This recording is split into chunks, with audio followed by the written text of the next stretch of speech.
Shalom, Shabbat Shalom.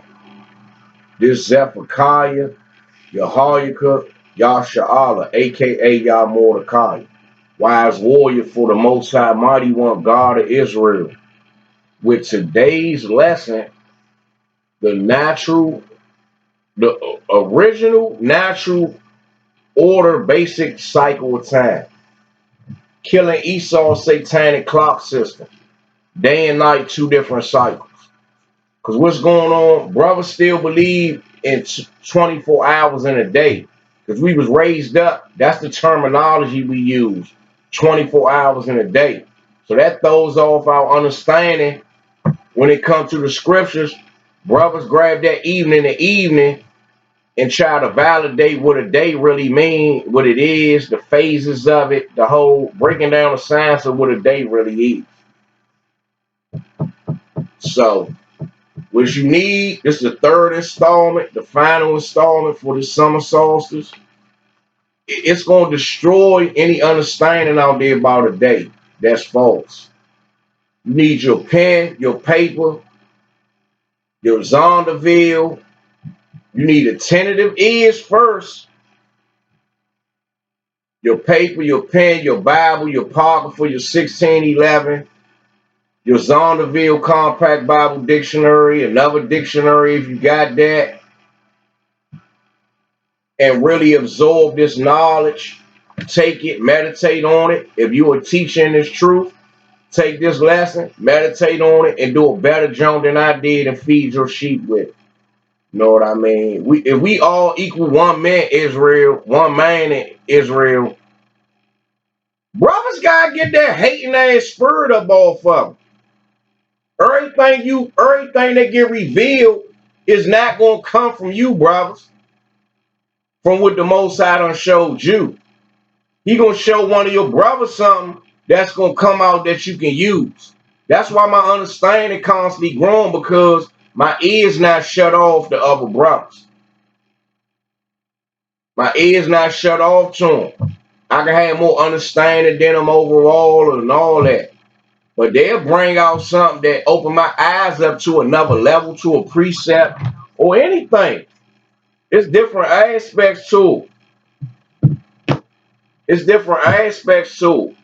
So that's what we gotta do. This a ride right here.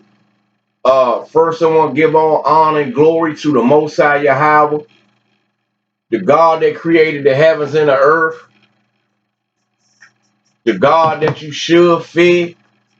Thank Him for the knowledge, wisdom, and understanding, the faith, grace, and mercy.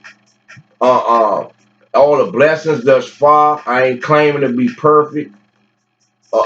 Just working on my household, trying to get my family, working on my family, taking small steps in the right direction. Even though it's still a battle, it's gonna be little incidents, little stuff popping up. You gotta be willing for the 12-round bout. It's a 12-round fight. It's not an amateur bout, three to 5 rounds. It's 12 rounds. I'm built to go the distance, and even at times when stuff try to get on my spirit to go in other directions, or I get frustrated at, a lot of things that's going on. Some stuff out of my control, some stuff in my control. Just gotta keep moving forward and playing my role. My role is to clean up with brothers' false understandings and open brothers' eyes up to what they can't see. That's my role. You know what I mean? So let's get into it. Books we getting into: King James Bible, King James Apocrypha. We going into the Zonderville Compact Bible Dictionary. I got letters. I got diagrams, everything. So let's get into it. Let's get into it. So what's going on? Day and night. 7 phases, color phases, 7 phases, 7 color phases, and 2 different cycles. That's what's going on. That's what's going on. It's 2 different cycles and 7 phases altogether. You got dawn, morning, noon, evening, twilight, nightfall, midnight. That's 7 phases. And then they repeat themselves all over again. You know what I mean? So you got summer, you got winter, and summer is like day and winter is like night. They have their own transition phases. Let's get into it and prove that the day and night is their own seasons, like the summer and winter.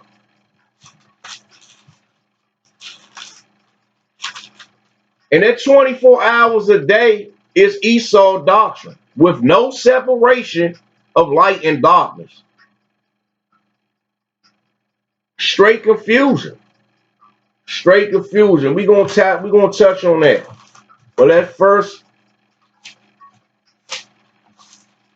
let's show right here Genesis 8 and 22. While the earth remaineth, seed time and harvest, and cold, and heat, and summer, and winter, and day and night shall not cease. So seed time is what they call, Esau and them call the spring. And harvest is what they call the fall. Them the transition phases for the summer and the winter. Summer and winter is the 2 main phases, but it got to be transitions in there. And the transition is seed time. You put your seeds down, and as the summer progresses, they start to grow. At a certain point, it's harvest time. That's a transition before the freeze comes. You harvest what you can harvest to last you for the winter. And whatever seeds or whatever that don't fell back in the ground you didn't harvest, the winter gonna come and freeze them and preserve them till next seed time, what they call the spring. And it repeats itself. The same about day and night. Read it again. Genesis 8 and 22. While the earth remaineth, seed time and harvest, and cold and heat, and summer, and winter and day and night shall not cease. Let's link it up. Let's prove it.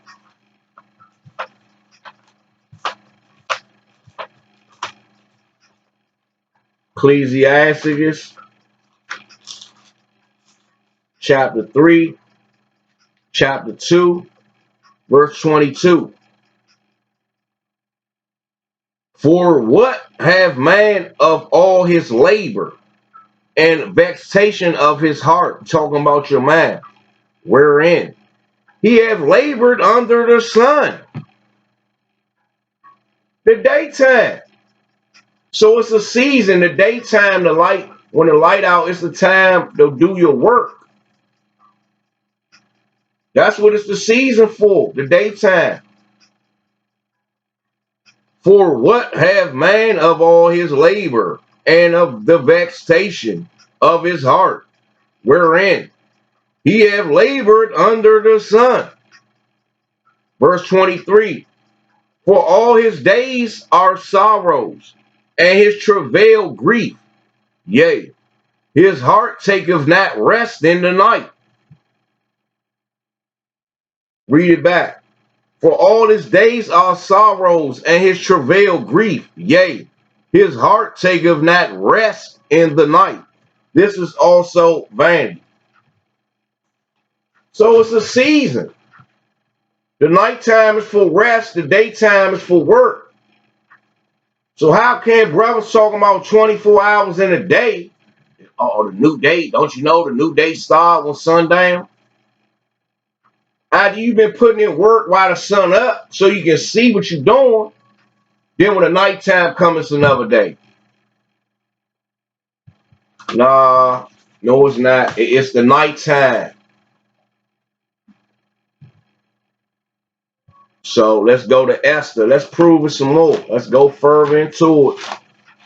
See, I'm not going to just run my mouth and talk my way through my points. Yeah, I'm going to do that after I pull a precept to prove what I'm talking about. That's what I'm going to do. See, I prove everything through the scriptures. Brothers can run their mouth and talk all that without doing no studying. You going to look stupid. Talking about, brothers believing that the new day start in the daytime now. You don't even hear yourself talk. The new day start in the daytime. Duh. That's why I start in the daytime. The new day starts in the daytime. Don't it make sense that a day supposed to start in the daytime? Well, man, brothers don't hear they self-talk, man. They talk about other brothers get preeminent. They get preeminent. They not searching stuff out. Esther chapter 4, verse 16. Go gather together all the Jews that are present in Shushan, and fast ye for me, and neither eat nor drink 3 days, night or day. Read it again. Neither eat nor drink 3 days, night or day. So it's letting you know it's a distinction right there. Neither nor drink 3 days. Then Yahweh got to get specific. Night or day. So it's letting you know. We know it's basically like, okay, we know what 3 days talking about, but now I got to be technical. Night or day. I also and my maidens will fast likewise. Come on, man. Let's go. Let's ride. Let's keep going. Esau doctrine is 24 hours. That's Esau doctrine with no separation of light and darkness, straight confusion. 1 Corinthians 14 and 33. For God is not the author of confusion. Let's go to John. John 7 and 38. He that believeth on me, as the scripture hath said, out of his belly should flow rivers of living water. He who believeth on me, as the scripture has said. Let's see what the scripture has said. John 11 verse 9. Jesus answered, are there not 12 hours in a day? He being sarcastic. If any man walk in the day, he stumbleth not, because he seeth the light of this world. But if a man walk in the night, he stumbleth, because there is no light in him. Let you know it's a distinction right there between night and day. They two different cycles, man.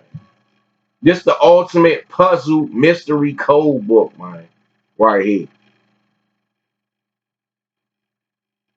So, where we at now? Now let's start. Okay. Let's start at 1 Corinthians. You got a lot of work to put in, Israel. And something else I noticed about Israel, I could tell Rocky, you brothers not studying for real. You're not meditating for real. You're not putting what it takes to become this great wise man, because y'all can remember precepts to yell at the white man and Eve with. Come on, man. That stuff don't fool me. When your class come out, I'ma know what level you on, because I know what I had to do to get to where I'm at now And I'm taking my time and slowly going up. I ain't going up like a rocket. Remember all these precepts and all that. Then when it's time to really understand something, my understanding on. Nah, I'm going up like a airplane. I gotta take off and slowly go up to get to my altitude where I'm comfortable and cruise like that. That's how I'm going with this truth. 2 Corinthians chapter 2, verse 11. Let Satan, lest Satan should get an advantage of us, for we are not ignorant of his devices. No, but a lot of us is 24 hours in a day. For we are not ignorant of his devices. Let's go to Sirach 5 and 11. Man, I'm a break this stuff down, man. I'm gonna break this down. I'm just starting off, so I ain't really all that animated yet. The more I go on longer, by the time I do this intro, I'll be all the way in the spur. Sirach 5 and verse 11. Be swift to hear, and let thy life be sincere, and with patience give answer. Yeah, brothers believing in the new day now. That now brothers believe the new day starts in the daytime. Be swift to hear, and let thy life be sincere, and with patience give answer. Man, you messing with a real one right here, Jack. Anything I bring out, like these scientific classes and all that, you can run your mouth, you can scoff, you can do what you want to do, but at the end of the day, you can't bring no class behind this op. You gotta humble down, get the information and use it. I'm with y'all. I'm with y'all team. I'm with y'all. This is my role. I can see something and slide it out there to my brothers. They can use it. I don't need no fame. I don't need to be out there in the forefront getting all the spotlight and all that. My recognition is in my work. That's my recognition. You know what I mean? In the work. Yahweh woke me up to do a job. That's the job I'm doing. That's my recognition right here. The fact that Yahweh woke me up in the first place to do a job. I don't care about all that because the rocking them brothers out there with the spotlight on them and all that, they be off as hell. Off as hell, man. They got schools everywhere and all that. The big name school, they off as hell. I ain't even got to get into the list of the stuff that's off that I chop up. Let's go to 2 Peter. Brothers ain't swift to hear. They swift to run their mouth before they hear brother out. That's why I'm learning and growing because I'm hearing brothers out. I'm not just shutting my ears off to something I really ain't got no understanding on. I want to hear and meditate on it to see it was I off from that. See, once you get to thinking, your understanding don't got no, it ain't no chinks in the armor or your understanding. Your ears are gonna be shut down. 2 Peter.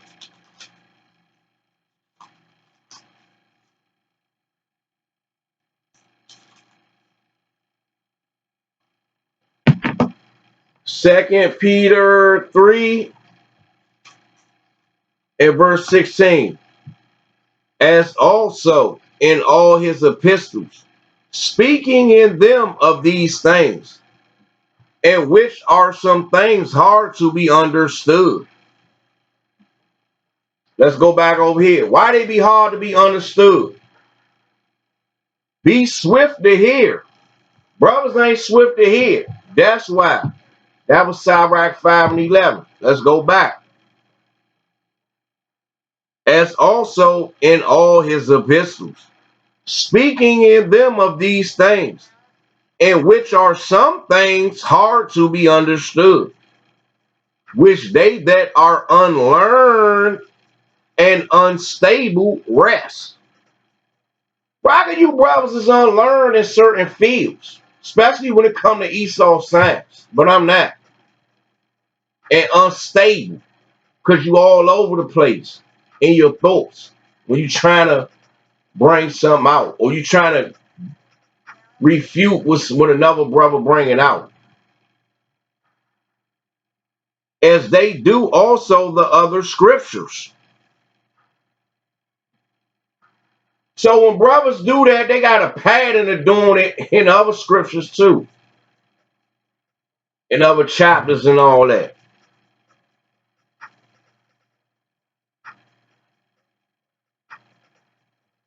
It say they do also other scriptures.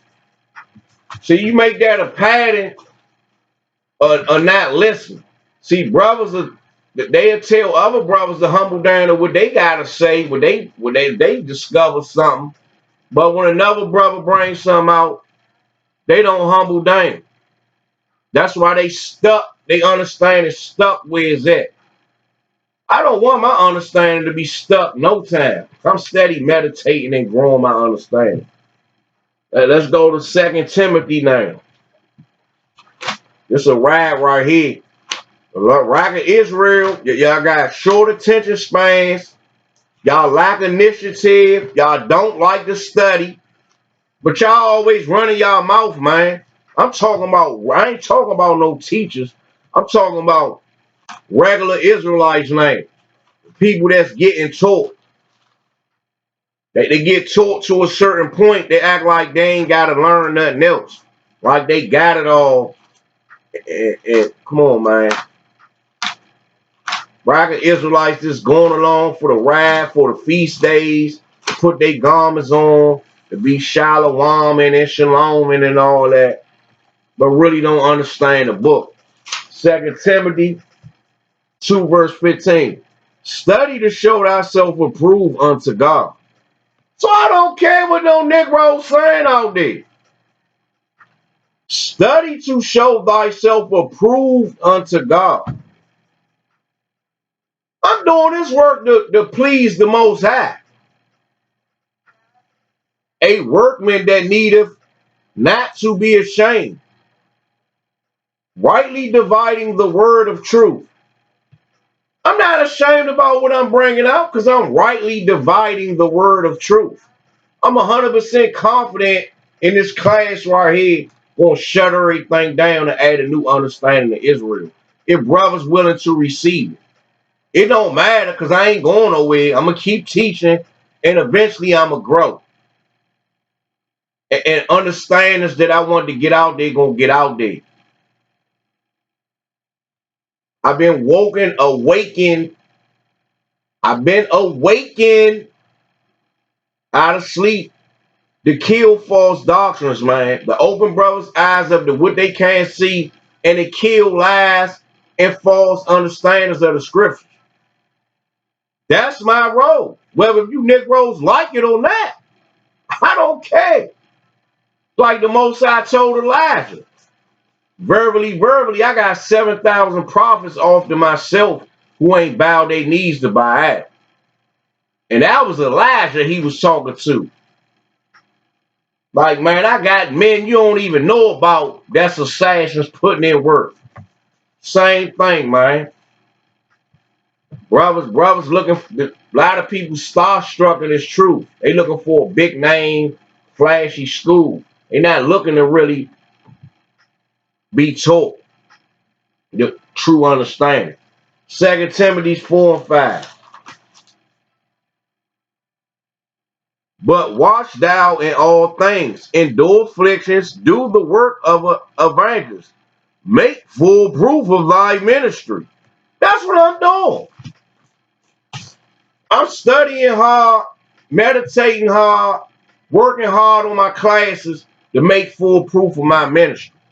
That's what I'm doing. Making full proof of my ministry to do what? Let's go to 1 Peter. So when I make full proof of my ministry, why I'm making full proof of my ministry? If any man speak, let him speak as the oracles of God. You know what I mean? That's why I'm speaking of the old. I'm searching out the oracles of the Most High Yahweh and speaking that. If any man minister, let him do it as the ability which God giveth. Now we know ministers are people that do the service in the church. That's what a minister is. But on another level, you can equate that to it say, let him do it as the ability which God giveth. So I'm using the ability that the Most High gave me to use. Let's go to Revelations 1 and 3.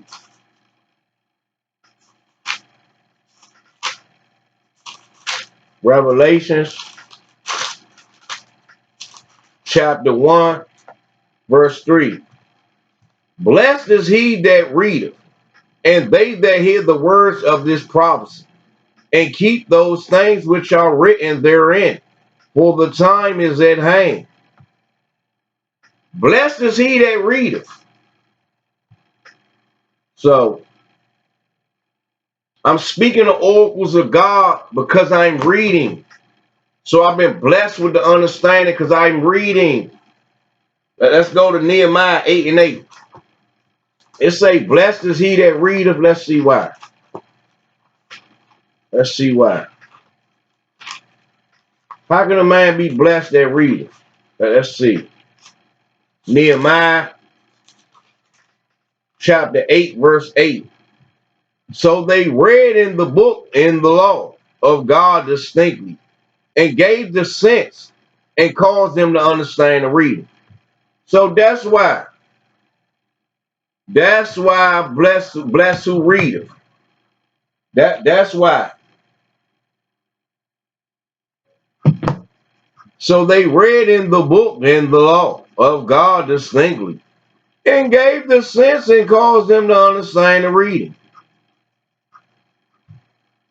So that's how I'm blessed by reading. Because I can go ahead and give the sense, like I'm teaching my little cousin, and give him the sense so he can go and understand the reading. Give him the knowledge, the key points what to look for here and there. So when he come across stuff, he ain't got to text me all the time. I'm a real teacher, man. Let's go to Luke 24 and 45. Got brothers believing in fairy tales. Rocker brothers puffed up because they little school and all that. That's why they understand it's stuck on stupid. Luke 24 and 45. Then open he their understanding, that they might understand the scriptures. Come on, man. That's how I cause them to understand and read. And let's read it again. Then open he their understanding. When I give them sense to understand the reading, then this what happens also. Then open he their understanding, that they might understand the scriptures. They understand and open up, cause them to understand what they read and showing them certain stuff to look for and all that. So then that opens their understanding more. They know what they looking at now. And it calls them to understand the scriptures. Come on, let's go. Let's go to Psalms 119. Psalms 119 and 104. Through thy precepts I get understanding. Therefore I hate every false way. Let's go to Sirach 6. Sirach 6. Sirach 6 and 32. And stretch thy hand unto the poor, No, Salaki. My son, my son, if thou wilt, thou shalt be taught, if you willing, and if thou wilt apply thy mind, be willing to absorb teachings, thou shalt be prudent. 33. If thou love to hear, if you love to absorb knowledge, thou shalt receive understanding. And if thou bow thine ear, thou shalt be wise. So that's why Rocker brothers lack wisdom and understanding, because they not willing to bow their ear.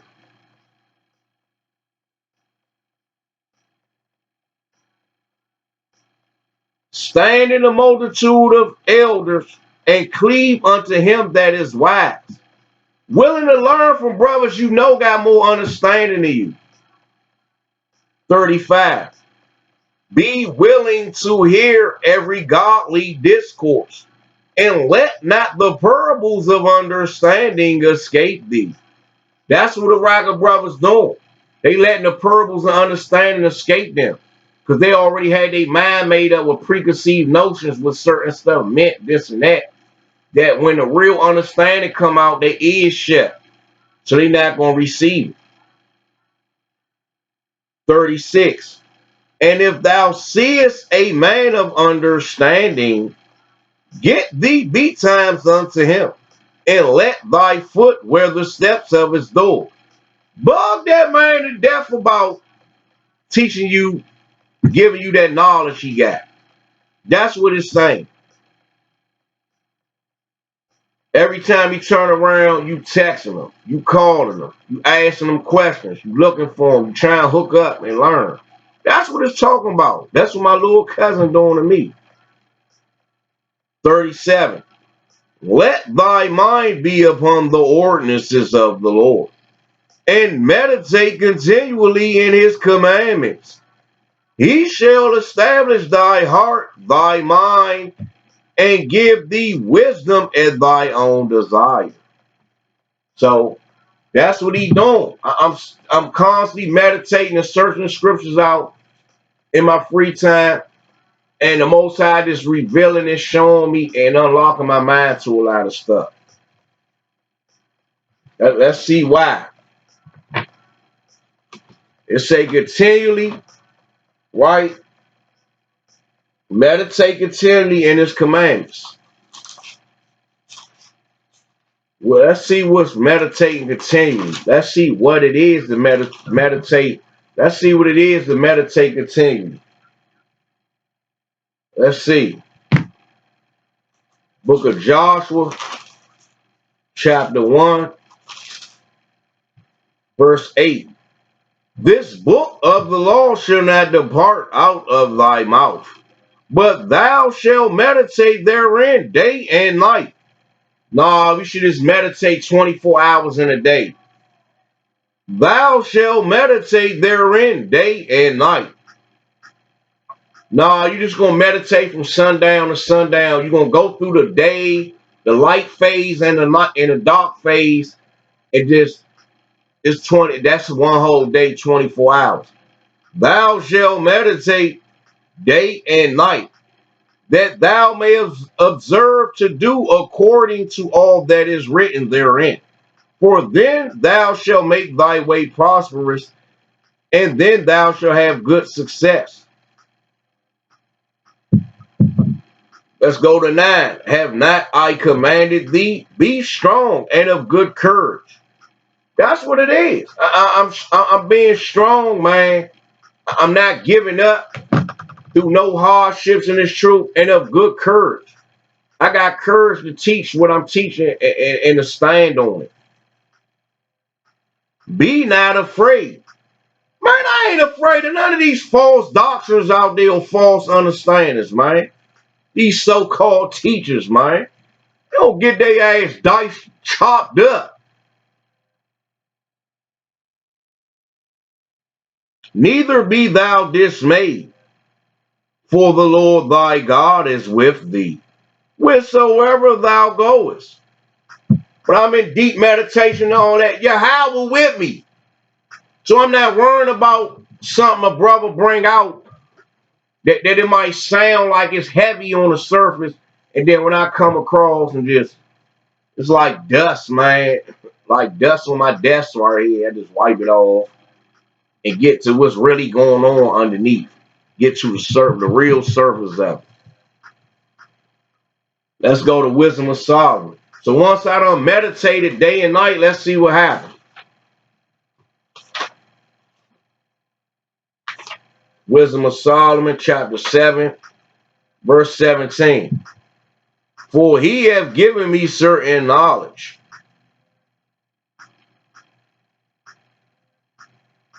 Okay. For he hath given me certain knowledge of things that are, namely to know how the world was made, and the operation of the elements, the beginning, ending, and midst of times, the alterations, the phases of the turning of the sun, and the change of seasons. So when you meditate and when you meditate constantly and doing observations and research and all that, you're going to understand the turning of the sun and the change of you're going to understand the changing of the sun and all that. The turning of the sun, and you're going to understand all them things.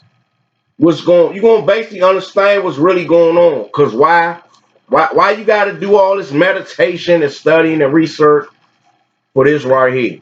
Let's go to Colossians.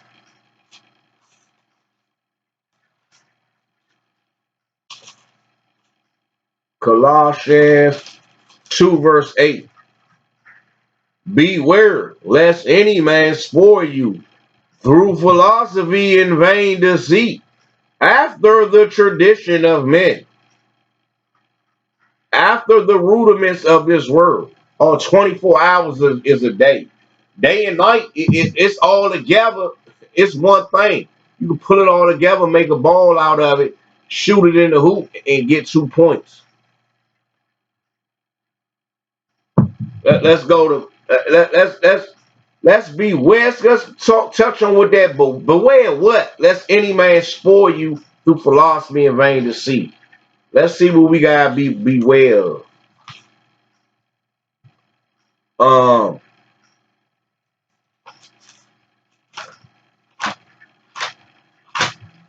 Let's go back. Book of Malachi, chapter 1, verse 4.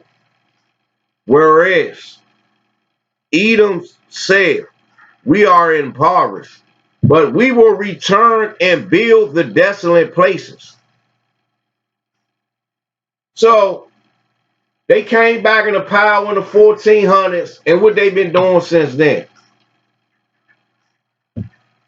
They done came out, made you think the woman breast milk ain't good. They developed vaccines, got out, conned out people to believe in that, conned out people to believe in they science is golden, is right there with the Most High. What else? They philosophies, everything. Because the scripture tell they vowed to come back to do that. When it say they coming back to build up the desolate places, it ain't talking about to rebuild their kingdom. It is on a physical level. They came back and rebuild their kingdom back up.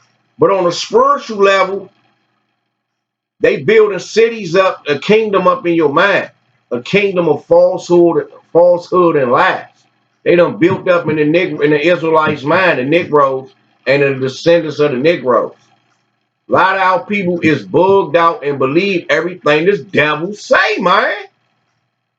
Let's go to Romans. That's why the Most High Yahweh had to wake assassins up that's not playing. I don't care what level it's on. In the book or out the book. You can get chopped up. Come with that wicked stuff. Yeah.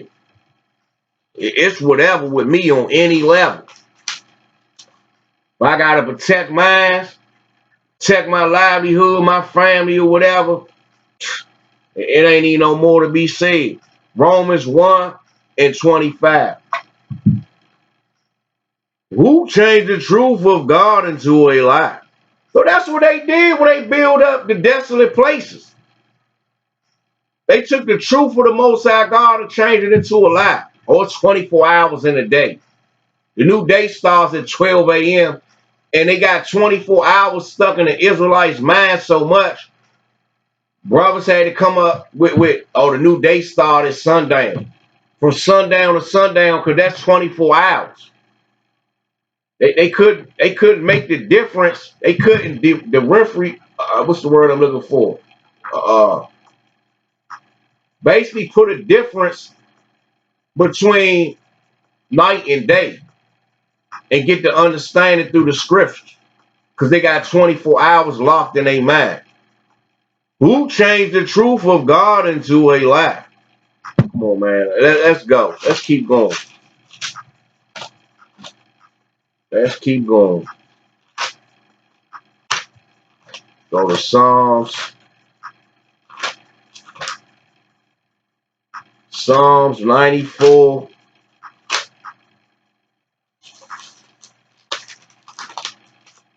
and 20.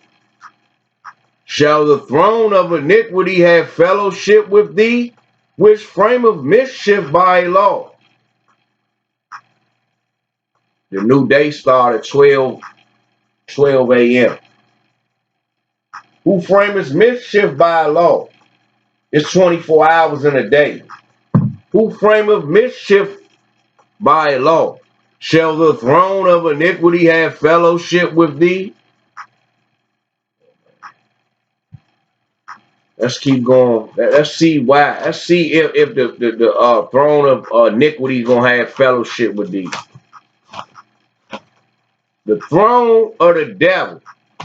Basically saying the wickedness of the devil is he going to have fellowship with thee. If we got a righteous mindset and they got a wicked mindset, how are we going to have, they're going to have fellowship with us? When they hate Yahweh and everything they doing is against Yahweh. Daniel chapter 7, verse 25. And he shall speak great words against the Most High, and shall wear out the saints of the Most High. Oh, it's 24 hours in a day. And shall wear out the saints of the Most High. Oh, Esau's signs, his signs right up there with the Most High God. And shall wear out the saints of the Most High, and think to change times and laws, and shall be given into his hand until a time and times and dividing of time. Because he been given the power to do so. That was a slight little intro. Let's start the class.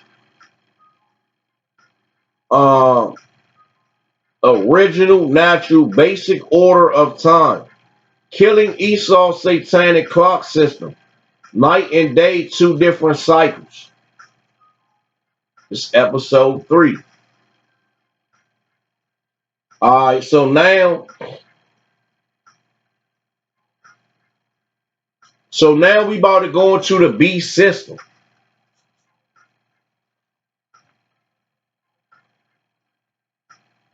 Let's go to Revelations. Revelations 13 and 18. Here is wisdom. Let him that have understanding count the number of the beast, for it is the number of a man, and his number is 666. So we're going to get into why I'm going into all this stuff. Showing who this beast is first is what I'm doing. So remember I read the scripture in Malachi about they vowed they was going to come back and build up the desolate places. Let's see. Let's see.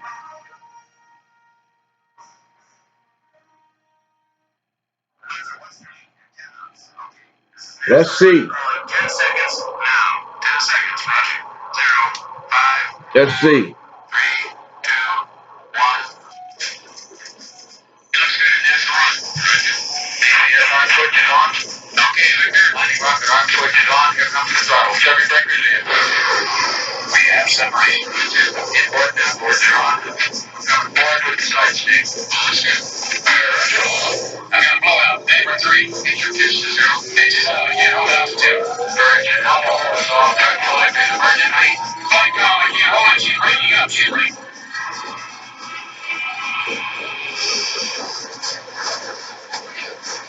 So you see, crash right there, right?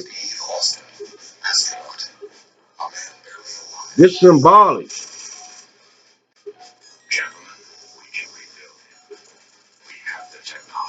You hear that? They talking about their nation.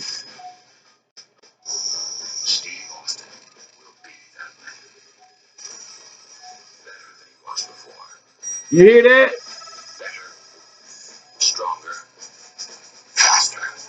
That's their nation. Aren't they better, stronger, and faster than their old kingdoms? United States is their most powerful kingdom. This symbolic right here. Look. See that?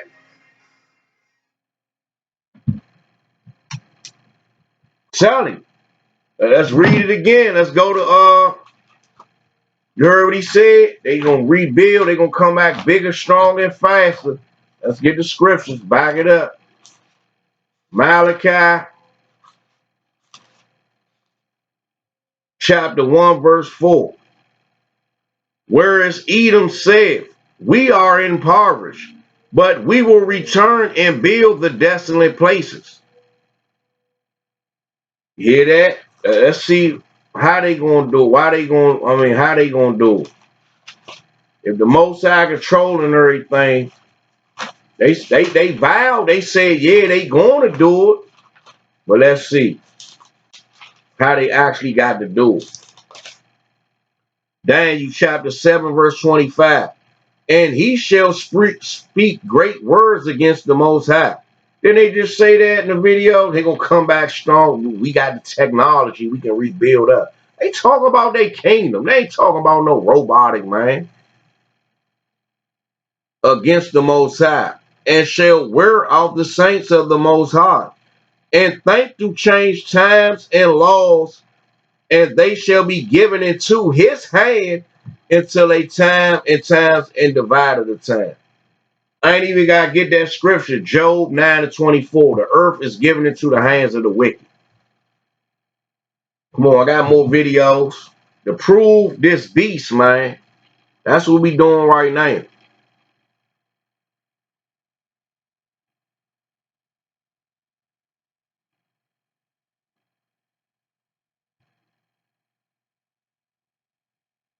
The change in from Monday, we're introducing the rule of 6. This afternoon, this lineup were back to their starting positions. The Prime Minister announcing new restrictions on other gatherings. Over time, the rules have become quite complicated and confusing. So, in England, from Monday, we're introducing the rule of 6. You must not meet socially in groups of more than 6, and if you do, you will be breaking the law. I'm sorry about that, and I wish that we did not have to take this step. But as your Prime Minister, I must do what is necessary to stop the spread of the virus and to save lives.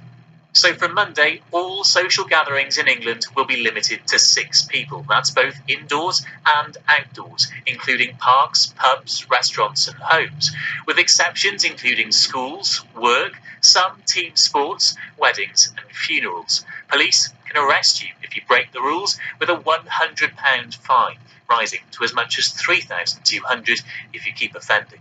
5, 6, 7. 7 is an unlucky number for this family, with 5 You hear that? these games will have to be. You hear that? 7 is an unlucky number. Who number is 7? The Most High God in Christ. Number is 7. That was a subliminal shot at Yahweh right there. Let's go. Let's get some more. I got more. I got more. I got more.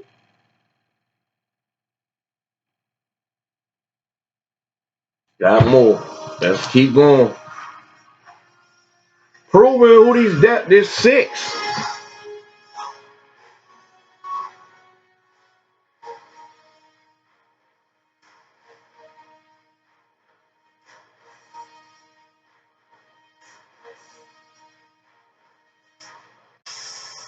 In the dead of night, a team of operatives traveling on stealth choppers eludes all radar and warning systems of a sovereign nation. They break into bin Laden's fortified compound, just doors away from Pakistan's most prestigious military academy. The commandos work their way through the residence, killing anyone who gets in their way. It's been 10 long years in the making, and finally, bin Laden has been found. The commandos waste no time delivering a double tap, 2 deadly shots, one in the chest, one in the left eye. In 38 minutes, the team makes a clean getaway with bin Laden's body and with critical intelligence to crack what's left of Al-Qaeda. In cities across America, civilians celebrate in the streets, elated with the news. Within hours, people want to know who carried out this mission. How did they pull it off? But to anyone in the know, the mission has all the hallmarks of one team, SEAL Team 6. They are the brain surgeons of surgical shooters. They'll burst into a dark room on night vision goggles and put 2 shots in that guy's head, 2 shots in that guy's head. You won't even know what the heck just happened. The operation was carried out by SEAL Team 6. When the name SEAL Team 6 is leaked to the media, many are stunned, especially the quiet warriors who have actually served on the clandestine Special Missions Unit. Personally, I was shocked when I saw SEAL Team 6. I've never seen it before. I've seen special operations working. You hear that? He was in there with them. SEAL Team 6. Let's see. Let's go to Genesis 25 and 27. They supposed to be the top special forces unit on the planet, right? Let's see how. The book of Genesis, chapter 25, verse 27. And the boys grew. The so-called white man, biblical name is Esau. And the boys grew. And Esau was a cunning hunter, a man of the field. Aren't they always out there hunting and killing stuff, putting trophies on their wall? And Jacob was a plain man dwelling in tents. We like to chill. We ain't with all that drama and all that disruption.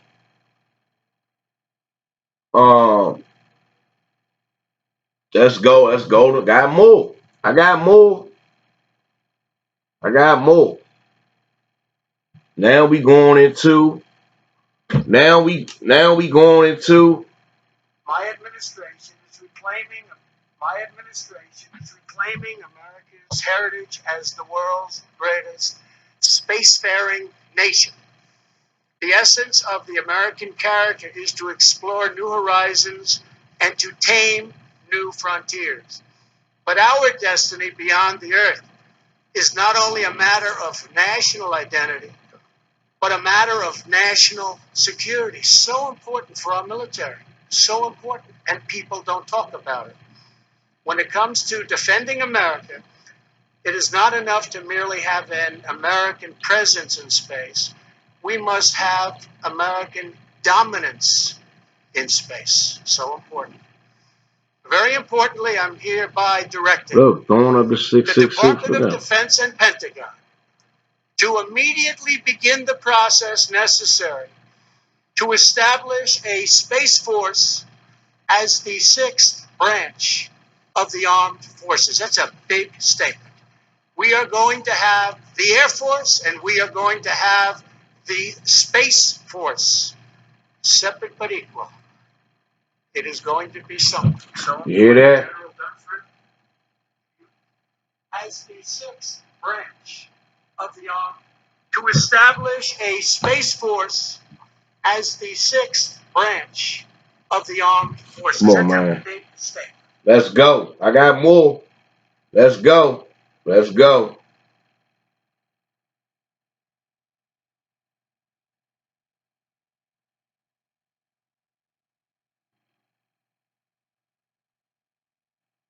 So now we going into, all right. Now we showing. It's all in Hollywood, is everywhere. See how Trump was throwing that 666 up? That's what they doing. You can't get on that level unless you pay homage to the devil, man.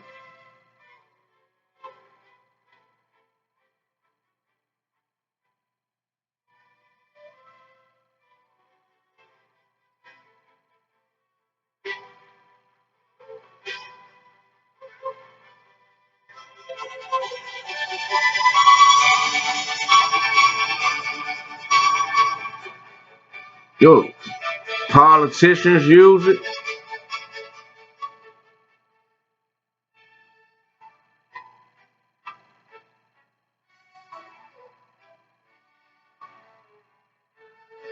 Entertainers. Look, Mitt Romney.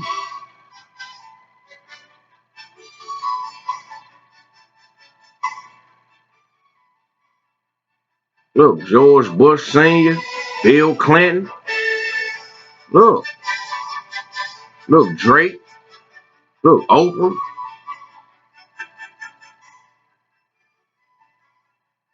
Look, LeBron. Look, Beyonce wicked ass. Look, Obama. Look, Michael Jackson. Eminem. Look, Hot Boys. Look, this Satan's kingdom, man. That's their number. So-called white man running all that entertainment and all that. Look, man. It's enough on that. Enough on that. Now let's go to and they got you social distancing at 6 feet. Let's go somewhere else. So let's go to another way to show that this they king.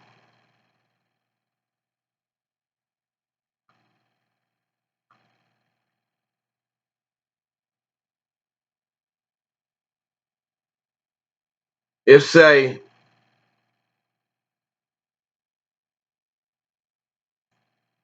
the 6 missions that landed on the moon.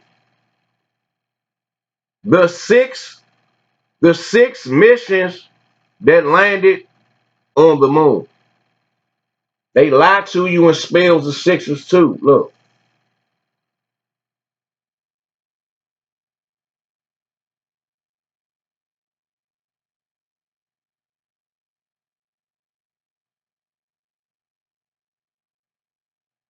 They even lie to you and spells the sixes because they ain't been out this firmament, man. They ain't been off this earth.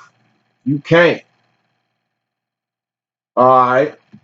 So now let's go to Satanic. Now we about to go to the Satanic clock system. Starting to get good now. They morning or they sunrise, it starts at 6 a.m. Their noon is 12 p.m. Their evening is 6 p.m. Their new day, 12 a.m. I'm gonna be clear this time. I made a lot of little mistakes last lesson.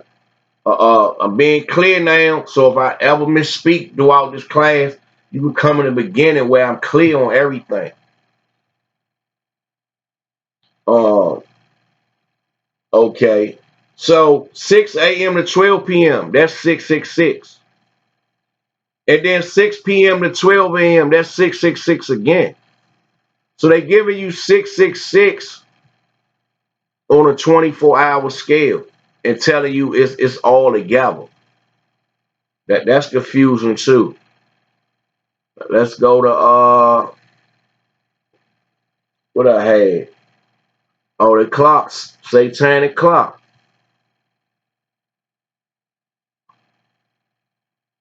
Look at this. So when they take numbers out of a clock, look at this. That 3 and that 6 is 3 6s. That 9 is an upside down 6, and that 12, that's 3 6s.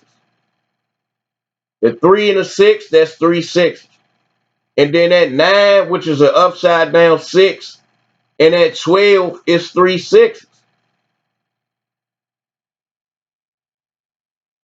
Satanic clock system. Let's go back to Genesis again. Let's read it again. Revelations 13:18. Here is wisdom. Let him that have understanding count the number of the beast. For it is the number of a man, and his number is 666. Here is wisdom. It's letting you know right there, this beast, they gonna code everything with sixes. They main accomplishments and everything, all the way down to the UN. It's something called the 6 organs of the UN. The UN run the world, United Nations, but it's broken down into 6 organizations. And the headquarters is in New York. So what that mean? The so-called white man running the earth. They the beast that Revelation's talking about. Okay. If we getting deep into it. So now let's go to the time calculator. So when I did my observation, I did 7:30 to 7:30. 7:30 a.m. to 7:30 p.m. See it. Let's calculate it, see what we get. This is what we get right here.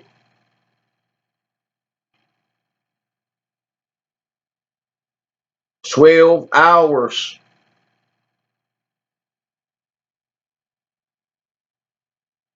And even if from your observation, if you thinking it's 7 to 7 during the summer solstice, it still equal 12 hours. Let's see if that's accurate. Let's go to John. Let's go to John.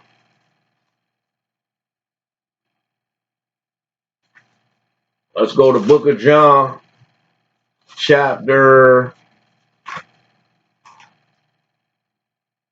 11. Let's go to John chapter 11 and verse 9.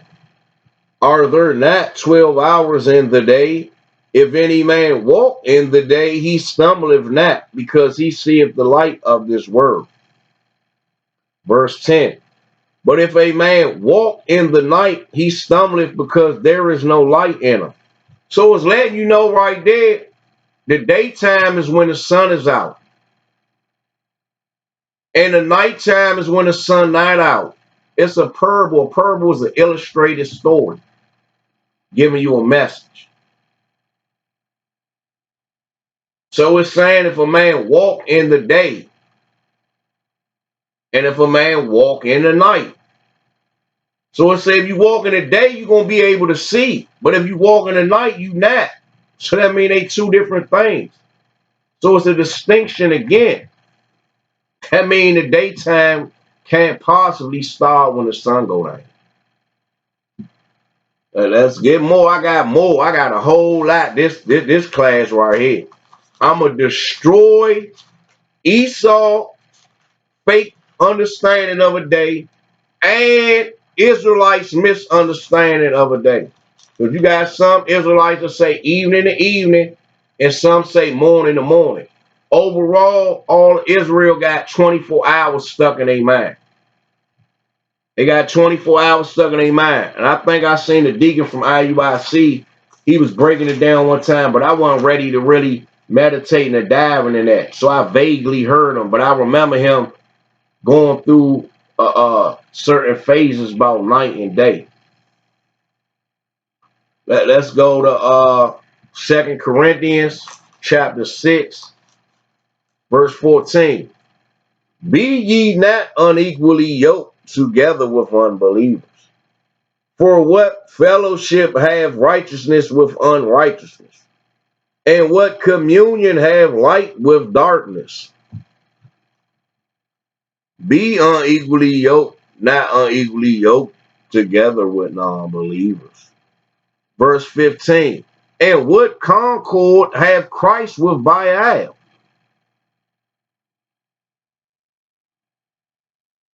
Or what part have he that believeth with an infidel? So it's that you know right there what part Christ got with Baal. And Christ the one who said, are there not 12 hours in a day? So who I'm going to roll with, Christ or Baal? This kingdom represents Baal. Belial. Belial. Let's go to, and that's funny because I think that was Martin Law's name on House Party, Belial, if I ain't mistaken. Gave that man the name of Satan. Let's go to Nehemiah 4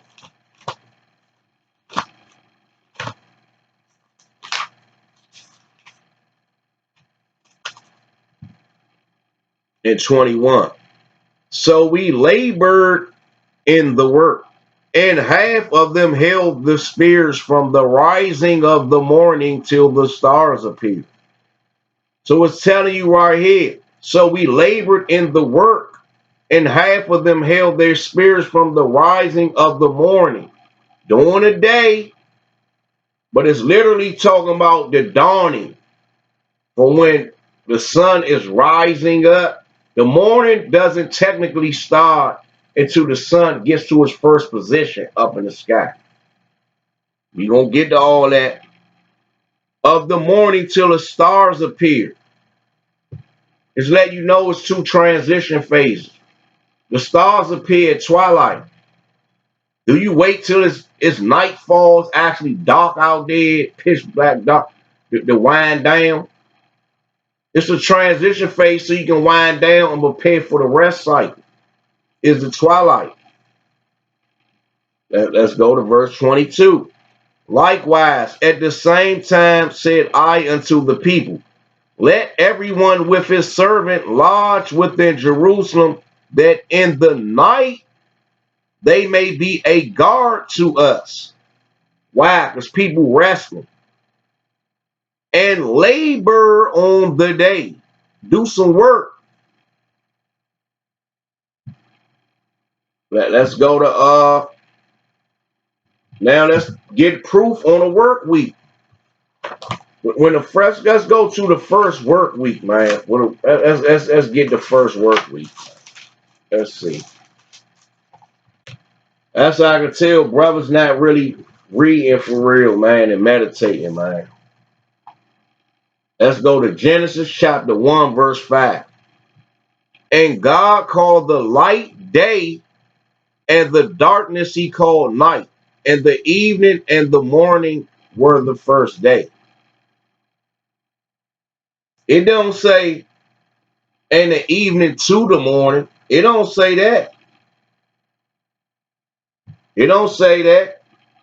It say, and God called the light day, and the darkness he called night, and the evening and the morning were the first day. That's a conjunction. The word and is a conjunction. It's just putting two things together.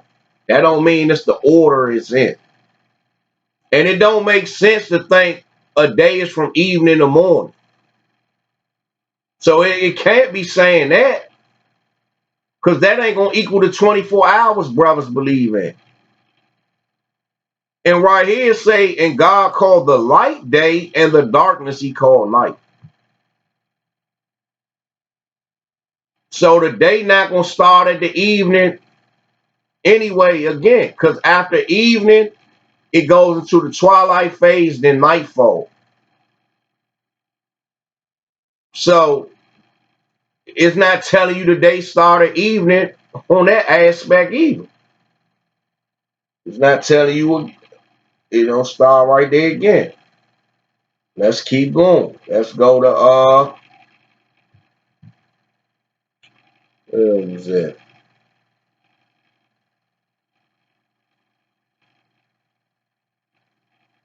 Let's go to where we at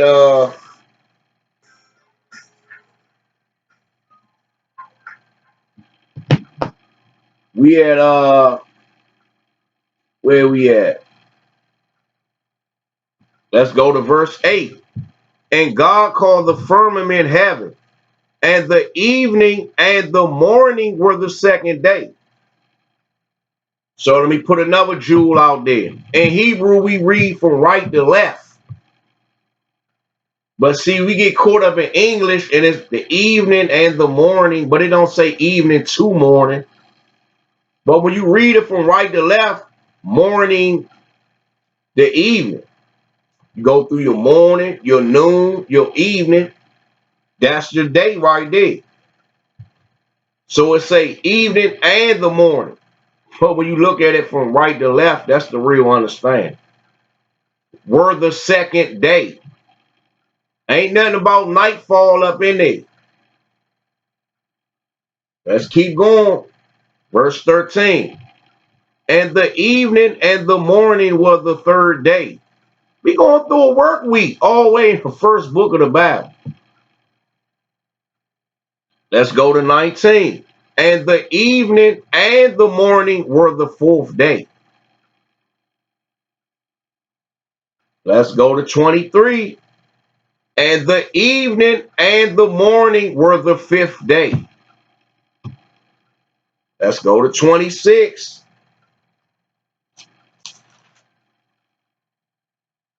Let's go to let me see that. Oh, 23.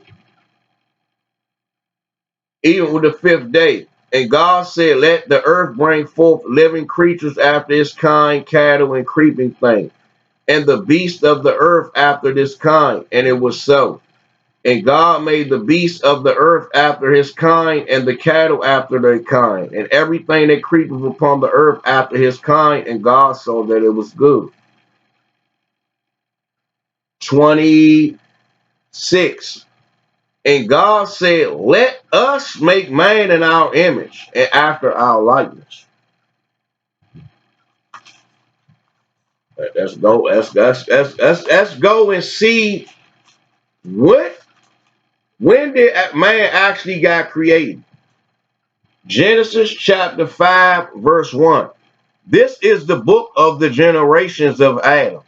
In the day that God created man, in the likeness of God made he them. Male and female created he them, and blessed them, and called their name Adam, in the day that when they were created. Now he created them in night when he couldn't see, when it was just darkness, when he couldn't see. In the day when they were created. That's just another parable just letting you know the daytime is for work. That's all this week is going into, showing you. The daytime is for work, putting work in. Let's keep going. Let's go back to Genesis. Genesis 1 and 27. So God created man in his own image. In the image of God created he him. Male and female created he them. And God blessed them, and God said unto them, be fruitful and multiply and replenish the earth and subdue it, and have dominion over the fish of the sea and over the fowls of the air, and over every living thing that moveth upon the earth. 29. And God said, Behold, I have given you every herb bearing seed which is upon the face of the earth. Let's jump down to 31. And God saw everything that he had made, and behold, it was very good. And the evening and the morning were the sixth day. Let's go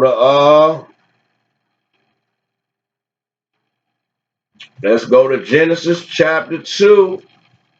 Let's go to Genesis 2 and 1. Thus the heavens and the earth were finished, and all the host of them.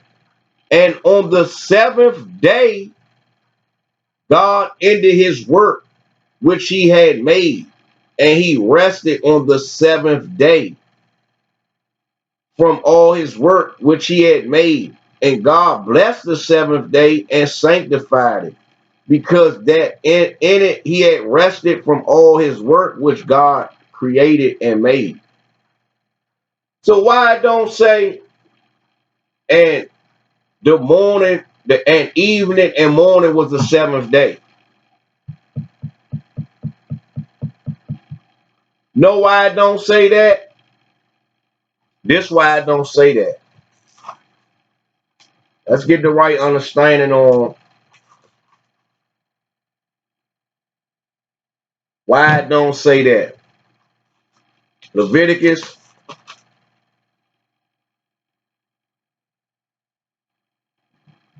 23 and 32. It shall be unto you a Sabbath of rest, and ye shall afflict your souls in the ninth day of the month. At evening, from evening unto evening, shall ye celebrate your Sabbath. It's just ordained for the Sabbath is evening to evening. Why? Because you get some rest and you get to meditate and rest and prep for the next day. You might got all your food and everything stored, but did you make your chicken salad at the beginning of the week before the Sabbath? No, you're gonna make fresh chicken salad. You know what I mean? Get to prepare for what you want to eat the next day, this, that, and the third. Get your mind together, what you're gonna wear to service and how you gonna worship, what you're gonna do with the kids and all that. Then when the sun come up, the seventh day, then you curry it out. Makes sense, don't it? That's why the Sabbath was ordained evening to evening. Of the month at even, from even until even, shall ye celebrate your Sabbath. No, we're going to celebrate the day, what a day is from evening to evening. Shall ye celebrate your Sabbath? No, we're going to celebrate the 24-hour day cycle from evening to evening. Shall ye celebrate your Sabbath? Come on, man, let's go. Let's go. Let's go. All right, now we at Genesis 1. Go back to Genesis 1. Back at Genesis 1. So, Genesis 1 is the design, overall summary. Then it goes into the detail and order of Genesis 1. In Genesis 1 and 2. On describing a work week for Yahweh. And it's talking about actual creation. Because if it ain't, then it's talking about, then we believe in evolution or something. If it's not talking about no literal creation. Because I thought about that. Verse 1 say, in the beginning, God created the heaven and the earth. Because when you get to verse 2, it seemed like he put his truth down to the earth and all that. No. Verse 2 going into His commandments went out for creation. His commandment went out to start creating. Because after verse 2, then verse 3, it started going into the creation. So we're going to break that verse 2 down. And why it don't say evening to evening 1 through 6? At the end of each day, it say evening and morning. It don't say evening to evening.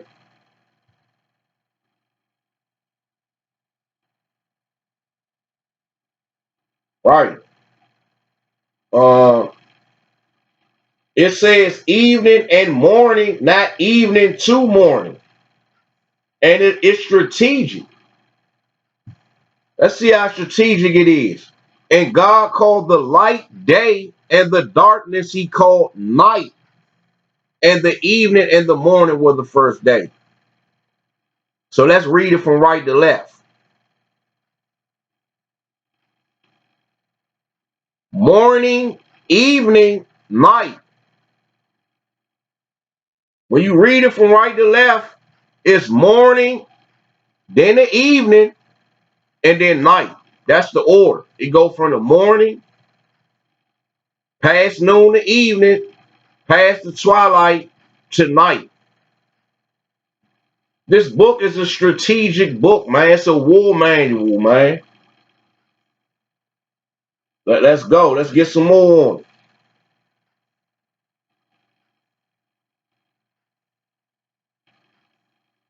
All right. So let's go to where we at now. Now let's get some about creation, about the design of it. Let's go to Genesis 1. Well, let's go to Judith 9 and 12.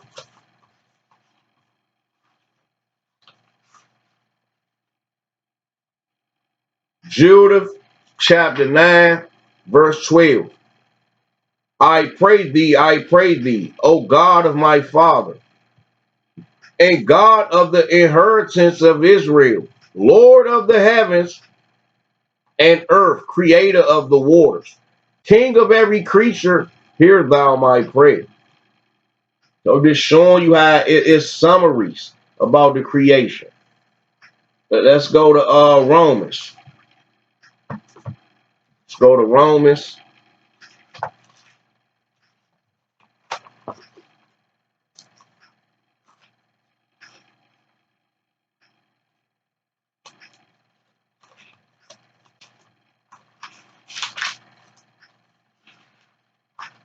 Romans 1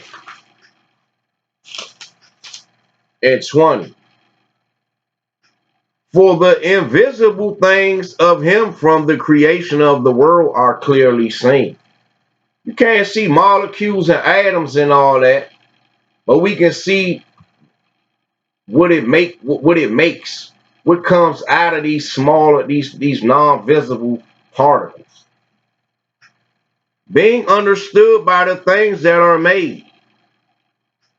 Let's see how even his eternal power and Godhead. So let's get the understanding of some things that's made. Sirach 39 and 26. The principal things for the whole use of man's life are water, H2O, fire, iron, metal. Don't we make everything out of metal? Can't build no houses, no. You need metal to build weapons and all that stuff. That's how you know this was created. The Most High strategy is everything that we need is in the dirt. Iron and salt, flour of wheat, salt, minerals come out the rocks, out the ground. Flour or wheat come from plants. Honey come from bees. Milk come from cows, and the blood of the grape come from plants, and oil and clothing. Clothing come from fabrics, from plants and animals or whatever. That's how we can see the visible things of him from the creation of the world are clearly seen by the things that are made. You can't see what make up the flowers and the bees and all that, but by the stuff we can use and what we can do with it, we know it was a creator that set this earth up as a habitat. Let's go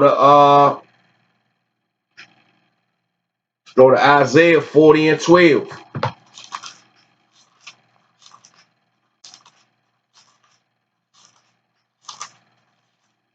Isaiah, let's get Isaiah. Isaiah 40 and 12. Who have measured the waters in the hollow of his hand, and meted out heaven with the span, and comprehended the dust of the earth in a measure, and weighed the mountains in the scales, and the hills in a balance. Well, man, this whole earth was mapped out and measured out, man. Go to Matthew.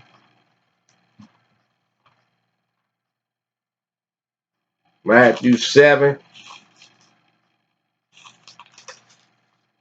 and 2. For with what judgment ye judge, ye shall be judged. And with what measure ye meet, it shall be measured to you again. The Most High all about measurements, man. Let's go to Genesis 6 and 5.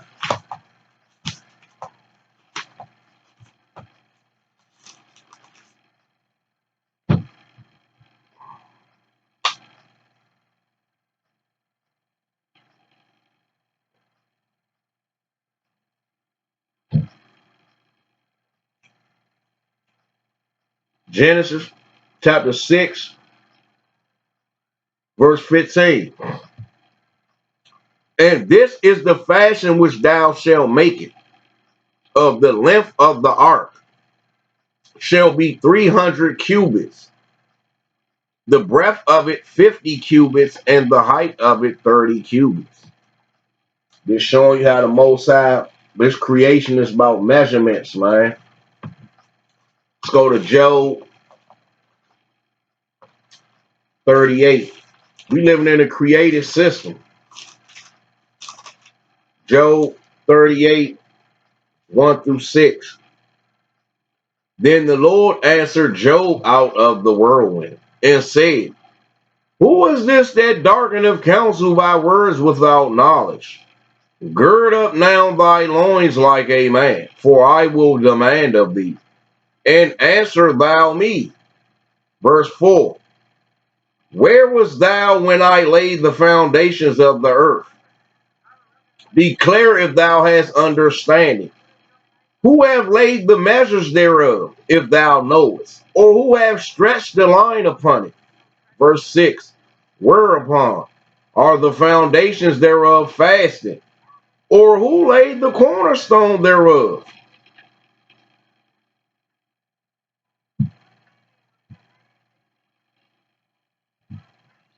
Let's go to Jeremiah 31. It's showing you how this stuff was mapped out, man. Jeremiah chapter 31, verse 37. Thus saith the Lord, if heaven above can be measured, and the foundations of the earth searched out beneath, I will also cast off all the seed of Israel for all that they have done, saith the Lord. So it's letting you know, don't trust in these devil signs, because they can't measure nothing I made. They can't see that far. Let's go to Isaiah 46.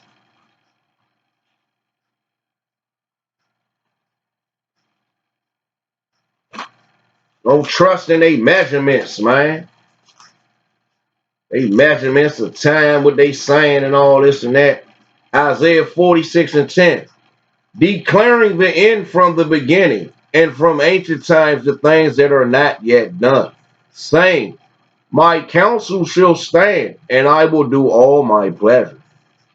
Declaring the end from the beginning. This stuff was designed out and mapped out.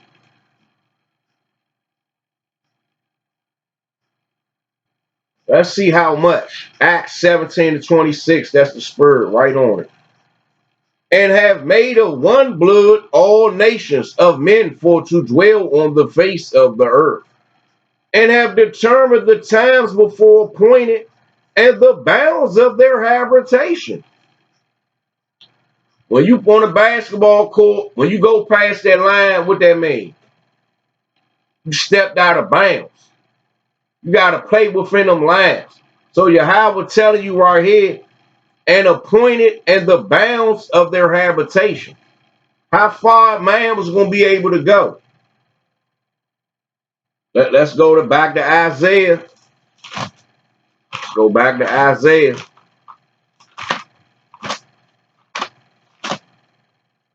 Isaiah 45:12. I have made the earth and created man upon it. I have made the earth and created man upon it. I even, my hands have stretched out the heavens, and all their hosts have I commanded. Verse 18. For thus saith the Lord that created the heavens, God himself that formed the earth and made it. God himself that formed the earth and made it. He had established it. He created it not in vain. He formed it to be inhabited. I am the Lord, and there is none else. He formed it to be inhabited in what? What did it tell you in Acts? Okay, I'm going to put man down. I'm going to form, put these beings we made in our likeness. We're going to put them down there. And these going, just how far we going to let them go. You know what I mean? That's what it is.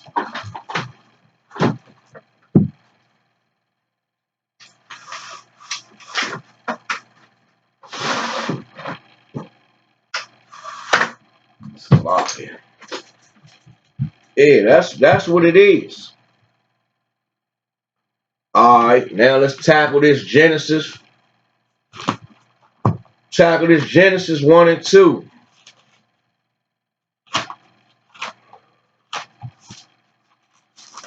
I wanted to break down Genesis first chapter because that's when the light, the day and the night was created. All right, let's go to Genesis 1 verse 2. And the earth was without form and void, and darkness was upon the face of the deep.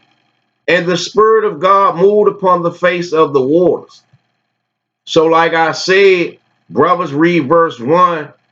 It tell you that God, so you will be like, well, it's letting you know the heavens and the earth already is created.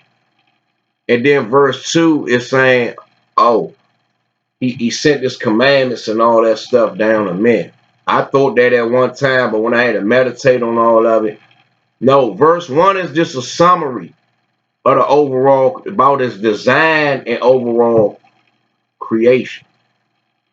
We about to see what verse 2 going into. But let's go to Jeremiah 4:23.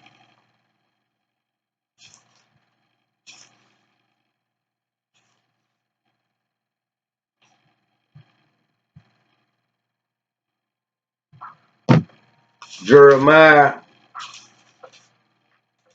4.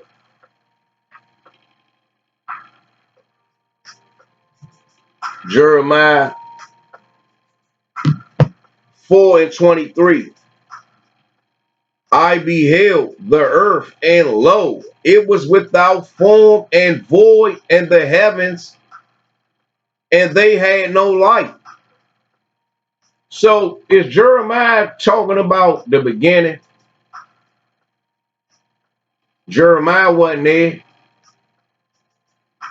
He literally is talking about knowledge. I beheld the earth, and lo, it was without form and void in the heavens, and they had no light. He talking about it ain't no understanding on the earth and the leadership and all that. Let's go. That's proven. 22. For my people is foolish. They have not known me. They are Scottish children, and they have none understanding. They are wise to do evil, but to do good they have no knowledge. I beheld the earth, and lo, it was without form and void in the heavens, and they had no light.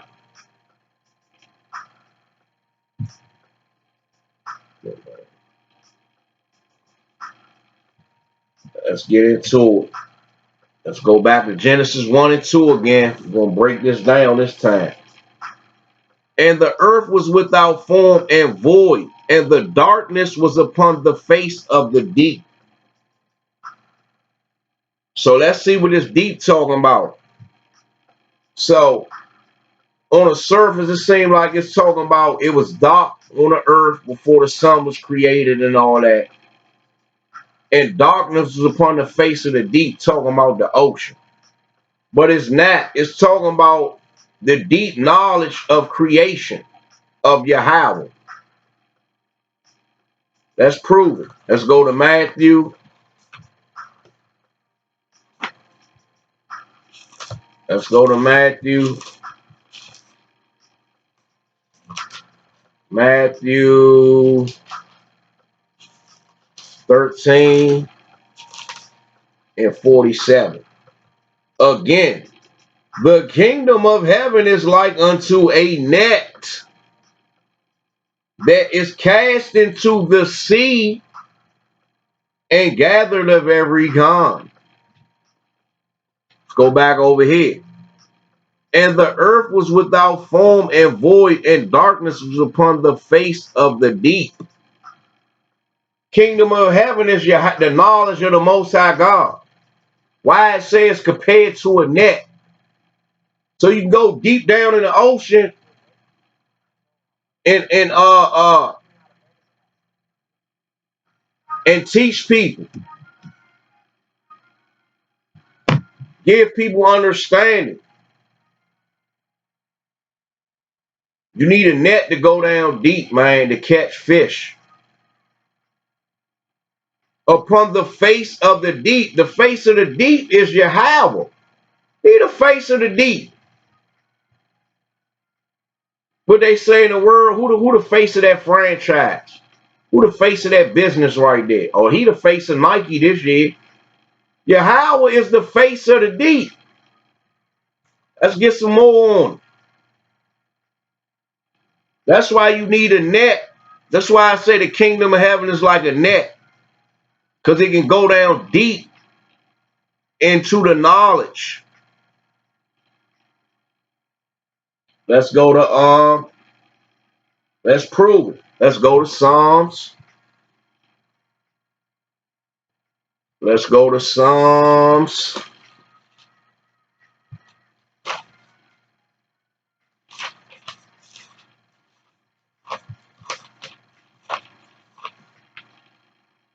Psalms 107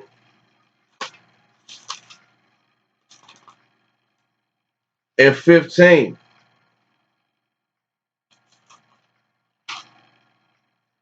Oh, that men would praise the Lord for his goodness and for his wonderful works to the children of men.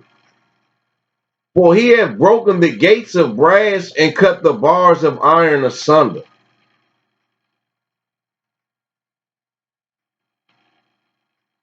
Fools, because of their transgression and because of their iniquities, are afflicted. Talking about people without knowledge. Their soul abhorreth all manner of meat. They spirit hating the deep stuff, and they draw near unto the gates of death. 19. Then they cry unto the Lord in they trouble. Oh, help me, Jesus. Help me, God. Please help me. Please. Please don't let this happen to me. And he saveth them out of their distresses. Then they understand, then they can see, oh, really is a God. Because when I talked to him, he came, he helped me. He sent this word and healed them and delivered them from their destructions. 21.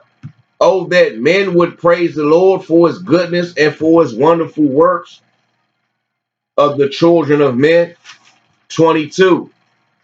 And let them sacrifice the sacrifices of thanksgiving and declare his works with rejoicing. They that go down to the sea in ships that do business in great waters. I just showed you Matthew 13 and 47 say the kingdom of heaven is like a net. So this sea is say they that go down to the sea in ships that do business in great waters. Is it talking about going to do fishing and all that? Let's see. Let's break it down. They that go down to the sea, that go down to the nations in ships. Let's see what ships talking about. See, you got to break this book all the way down to get the real understanding of what stuff talking about. Let's see what that's talking about. Mark chapter 10 and 42. But Jesus called them to him and said unto them, ye know that they which are accounted to rule over the Gentiles exercise lordship, Lordship over them. This ship is talking about lordship, leadership, lordship, or however you want to put it. But it's talking about lordship. So brothers will still be like, well, that's not really saying, explaining the ship. Now let's get the full understanding. Second address 12. Let's prove it. It say, they that go down to the sea in ships, they that go down to the nation in lordship robes. Let's prove it. Second address, chapter 12, verse 42. For all the prophets, thou only art left us as a cluster of the vintage, and as a candle in a dark place, and as a haven or ship preserved from the tempest. Psalms 107:23. They that go down to the sea, they that go down to the nation in ships, lordships. Let's prove it. For this what is relating the prophets to. For of all the prophets, thou only art left us as a cluster of the vintage, and as a candle in a dark place, giving people light so they can see, and as a haven or ship, SHIP, preserved from the tempest, a storm. So it just equated the prophets to being like a ship that can protect the people from a storm. That's what it's talking about. 24. These see the works of the Lord and his wonders in the deep. I just broke it down and showed you. It's not talking about going fishing. Wonders in the deep. Wonders in the deep what? Knowledge. What's some of the Most High wonders?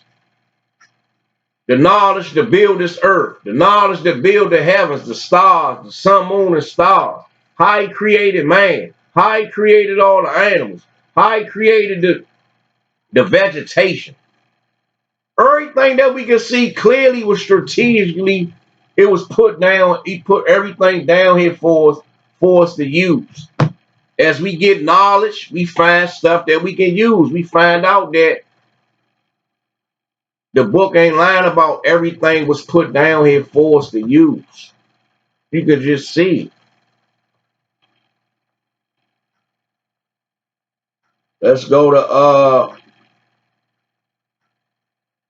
Let's go to Sirach 43 and 32. It say, let's read it back. Sirach 43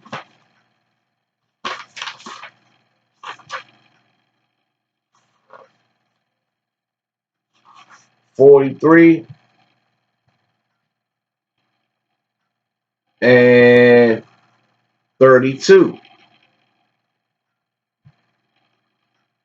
There are yet hid greater things than these be, for we have seen but a few of his works. For the Lord hath made all things, and to the godly have he given wisdom. Go back over here, Psalms 107:23. They that go down to the sea, they that go down to the nation in ships, in lordship roles, that do business, that do this truth in great waters. Come on, man. Great understanding, man. Waters going to doctrine and all that. These words be interchangeable.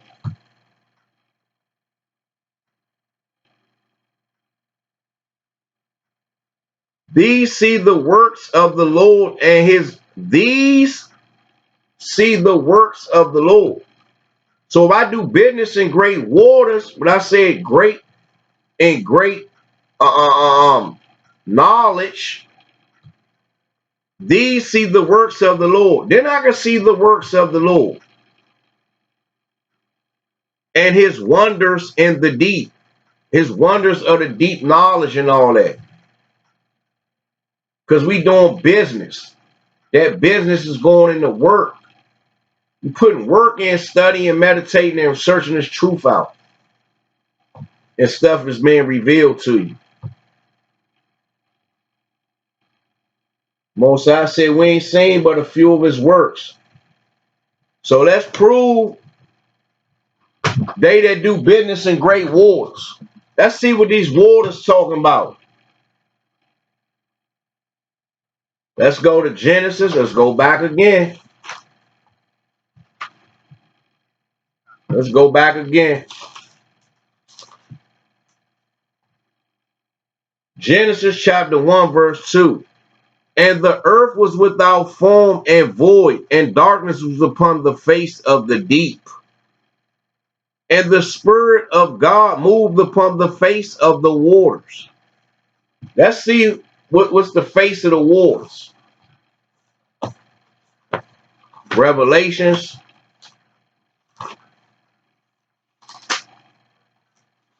(22) and verse 1. And he showed me a pure river of water of life. And he showed me a pure river of water of life, clear as crystal, proceeding out of the throne of God and of the Lamb. Proceeding out of the throne of God and of the Lamb. So the face of the deep is the Most High Yahweh.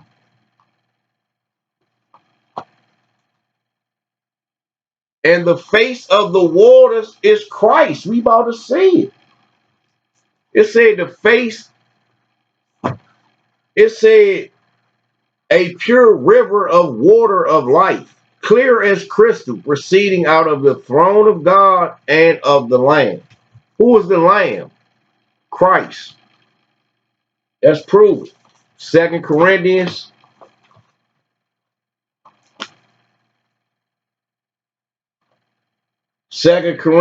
chapter 4.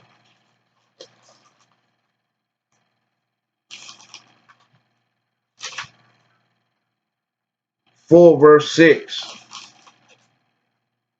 For God who commanded the light to shine out of the darkness have shined in our hearts, in our minds, to give the light of the knowledge of the glory of God in the face of Jesus Christ. Come on, let's go back over it again. And the earth was without form and void, and darkness was upon the face of the deep. It wasn't no understanding about the deep mysteries and knowledge of the Most High God at this time. And the Spirit of God moved upon the face of the waters. Spirit going into the laws, commandments, the word. It's saying the Spirit of God moved upon the face of the waters. So now we got to see who is the face of the waters. It say, for God who commanded the light to shine out of the darkness, have shined in our hearts and our minds to give the light of knowledge of the glory of God in the face of Jesus Christ. His representative. What you could say, right hand man or whatever. Let's prove it some more. Get some more about this face. Prove Christ is that face of the waters is talking about. We about to break it all the way down. Break it all the way down, man. Let's go to Matthew 17:2. And was transfigured before them, and his face did shine as the sun, and his raiment was white as light. Talking about Christ again right there. And after 6 days, Jesus taught Peter, James, and John, his brother, and bringeth them up into a high mountain apart, and was transfigured before them. And his face did shine as the sun, and his raiment was white as light.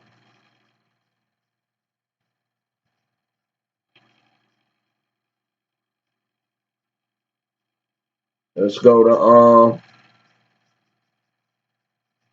John. Let's see how that could be.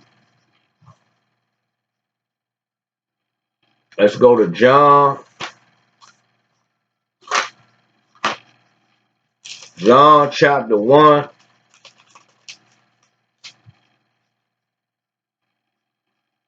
1 verse 1. In the beginning was the Word, and the Word was with God, and the Word was God.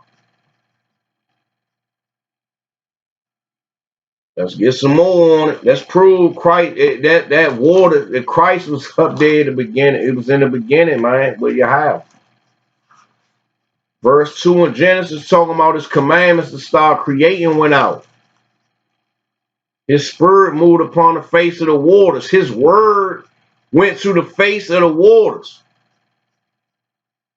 The face of his knowledge is Christ is the most high face of his kingdom of everything. Christ, the whole book, all that. We about to get it right here and prove it. Let's go to Hebrews chapter 1. 1. Hebrews chapter 1 verse 1. God, who at sundry times in diverse manners spake in time past unto the fathers by the prophets, have in these last days spoken unto us by his Son, whom he have appointed heir in all things, by whom also he made the worlds, who being the brightness of his glory,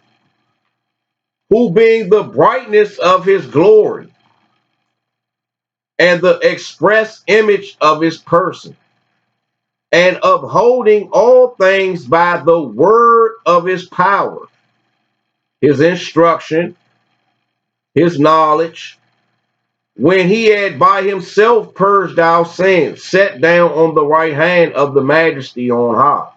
Verse 4. Being made so much better than the angels, as he had by inheritance obtained a more excellent name than they. Verse 5. For unto which of the angels said he at any time, Thou art my son, this day have I begotten thee. And again, I will be to him a father, and he shall be to me a son. And again, When he bringeth in the first begotten into the world, he said, and let all the angels of God worship him. Come on, man. It say the first begotten into the world. Let's go to Matthew. Let's prove it. Let's get some more.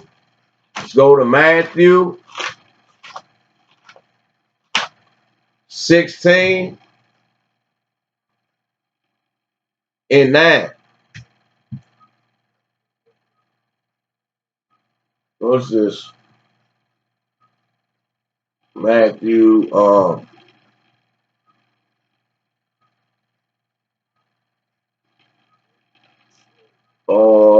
I'm in the wrong spot.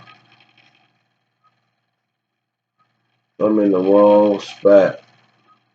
I think it's Mark.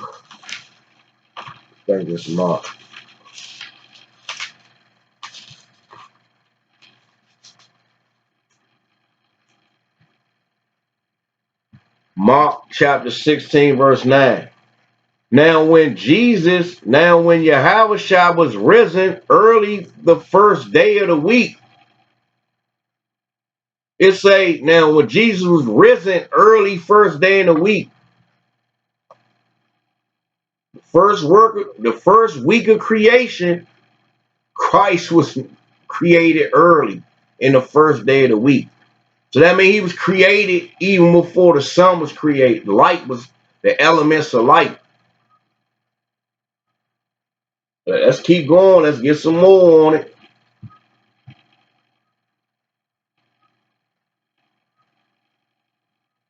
Let's go to verse 2. And early in the morning, the first day of the week, they came into the sepulchre at the rising of the sun.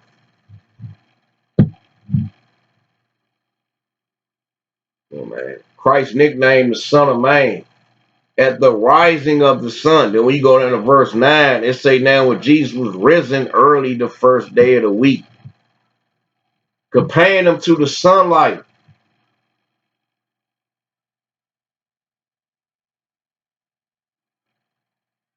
It said it wasn't nothing made that was made. Let's go back.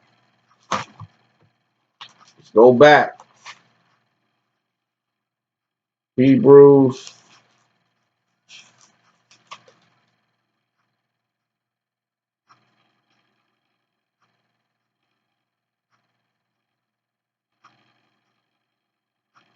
Where was that?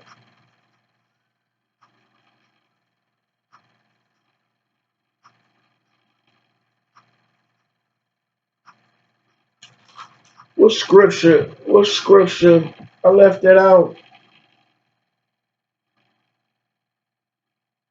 Salaki, hold on.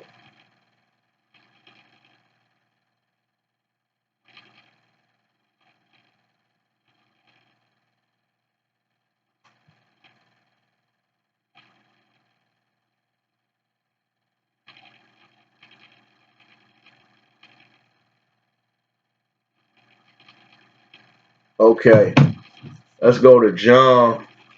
That's what it was. I didn't read down. I just read that one verse. I thought that's where it was at. Let's go to John. Let's go back to John.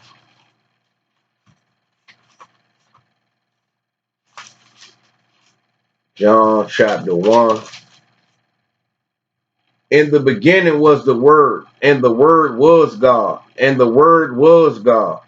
The same was in the beginning with God. All things were made by him, and without him was not anything made that was made. In him was life, and the life was the light of men.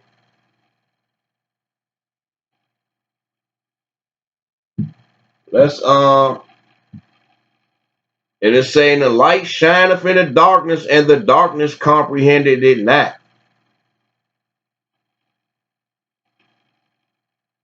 So in Mark chapter 16, when it say, okay, it say wasn't nothing made by him, anything that was made. Why? Because he was in there in the beginning. I just read it. Let's get some more on it. Mark chapter 16, verse 9.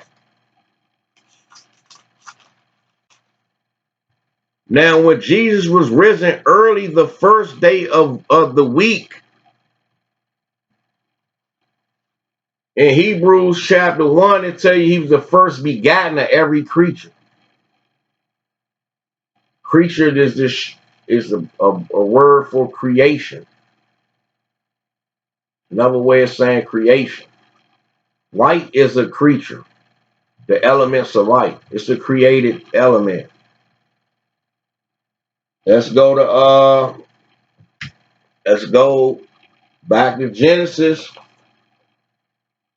chapter 1 again. Say wasn't that made in the beginning.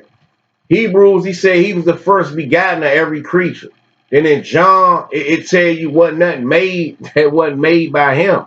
Who was that him? It's talking about Christ. Let's go back to Genesis 1 and 2 again. And the earth was without form and void, and darkness was upon the face of the deep. Upon the face of the deep is talking about Yahweh. And the Spirit of God, the Spirit, his word, his commandments, moved upon the face of the waters. Who the face of the waters is? Christ. Let's prove he the face of the waters. Let's go back to it again. Revelation 22 and 1. And he showed me a pure river of water, of life, clear as crystal, proceeding out of the throne of God and of the Lamb.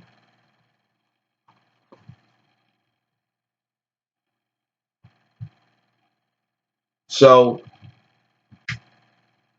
the Most High is the face of the deep, and Christ is the face of the waters.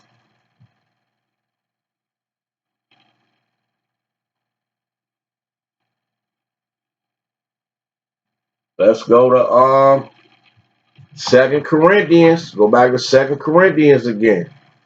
2 Corinthians chapter 4, verse 6. For God, who hath commanded the light to shine out of darkness, hath shined in our hearts and our minds to give the light of the knowledge of the glory of God in the face of Jesus Christ.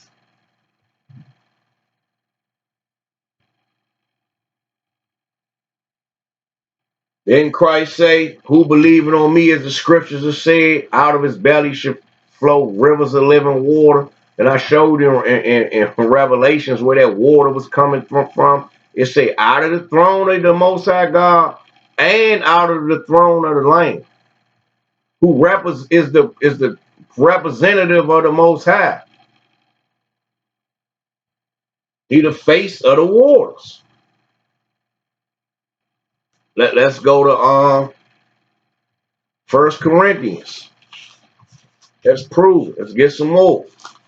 1 Corinthians 15 and 38. But God giveth a body as it hath pleased him, and to every seed his own body. All flesh is not the same flesh, but there is one kind of flesh of men, another flesh of beasts, another of fishes, and another of birds. There are also celestial bodies and bodies terrestrial. Let's get some more on it. Let's go to Genesis 1. Let's prove it is of a man is not the end of the Most High intelligent beings, the creation. Genesis 1 and 26. And God said, let us. Nah, Yahweh was by itself. Let us make man in our image. Who is our? Him in Christ. And God said, let us make man in our image and after our likeness. So man is made in the image of some higher beings, a higher power, higher beings, however you want to put it. Just proving Christ was there in the beginning and carried out the orders. Genesis 1 and 2 is talking about Christ carrying out the orders of the Most High. See, the more I meditate in this book and read it and study it, more stuff get revealed. Sirach 43, 43,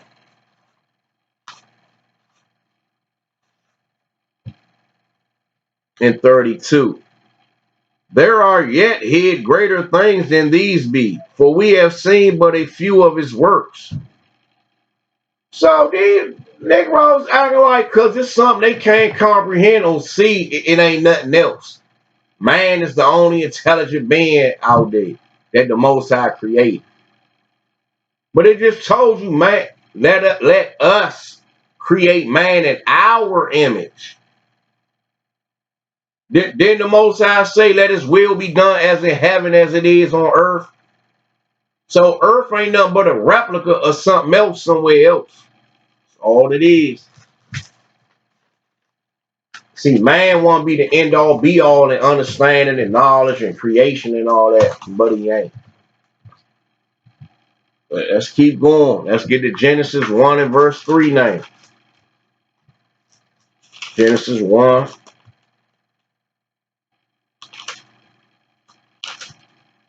Go back to Genesis 1 and verse 3. And God said, let there be light, and there was light. He gave the order, he gave the blueprint out how to create it, the order out to do it, and there was light. On one level, you can say it's the knowledge, the commandments went out or whatever. But right here it's talking about the blueprint on how to create light molecules, the molecules of light, the formation of light, how to actually create it.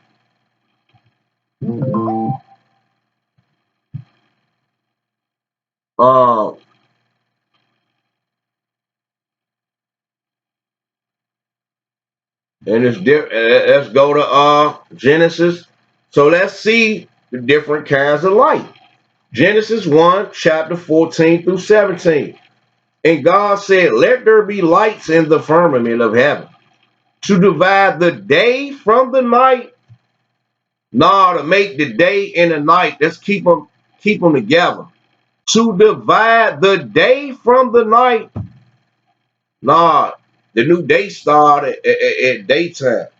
To divide the day from the night. Don't you know? The new day starts at sundown. To divide the day from the night. And let them be for signs and for seasons and for days and years. Let's keep going. And let them be for lights in the firmament of the heavens to give light upon the earth. And it was so. 16. And God made two great lights, the greater light to rule the day and the lesser light to rule the night. He made the stars also. 17. And God set them in the firmament of the heaven to give light upon the earth. So it just went into three different kinds of light. Starlight, moonlight, and sunlight. So verse 4, they created light and seen what the potentials of it, what it can do. And then verse 14 through 17, it actually did something with it. And came up with the three different kinds of light that we use on earth. Let's go to let's prove it. Genesis 8 and 22 again. Genesis chapter 8 verse 22. While the earth remaineth, seed time and harvest, cold and heat, and summer and winter, and day and night shall not cease. Light to do different purposes. You got the sun for the day, the moon for the night, and the stars for the night. Go to Genesis 1 and 4. So after they created the light, knew what it could do, and knew what he was going to do with it, two separate functions, two separate purposes. Let's prove it. Genesis 1, chapter 1, verse 3. And God said, let there be light. Ordered the creation, and there was light. It was created. Verse 4. And God saw the light, that it was good. What it can do. Oh, this is going to be beneficial to the plants, the animals, to the living beings, or whatever. And God divided the light from the darkness. Decreed the purpose of light and the purpose of darkness. That's a decree right there that went out. Let's go to let's read it again. And God saw the light, that it was good, and God divided the light from the darkness. Genesis 1 and 4. Let's go to Proverbs. Proverbs.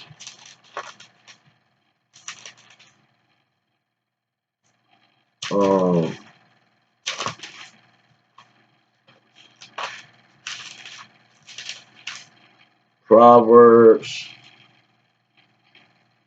6 and 23. For the commandment is a lamp, and the law is light, and reproof of instruction are the way of life. So we know light goes into understanding too. Let's go to Psalms 119. Psalms 119 and 105. Thy word is a lamp unto my feet and a light unto my path. Let's go to Isaiah 45 and 7.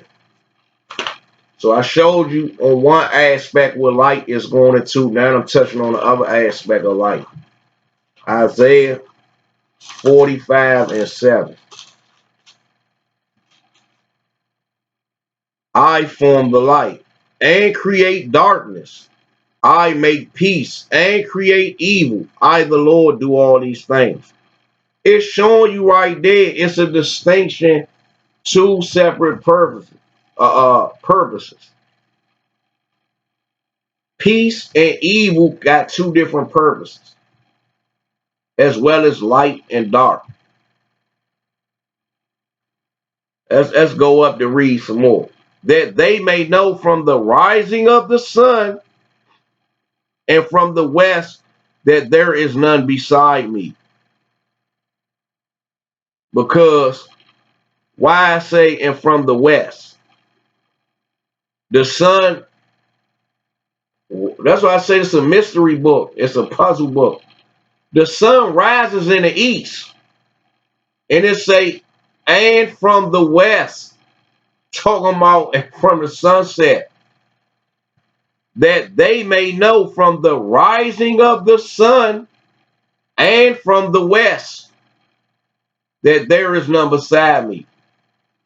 And I am the Lord, there is none else. I formed the light. I created darkness. So it's reiterating itself. That they may know that from the rising of the sun, from the east, the sun rises in the east, and from the west, when it's set and it's nighttime. So it's another way of saying light and darkness right there. And then when you jump down, I form the light and create darkness.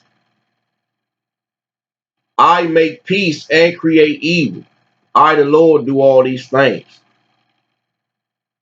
Let you know right there. That they may know from the rising of the sun, daytime, and from the west, nighttime, when the sun set.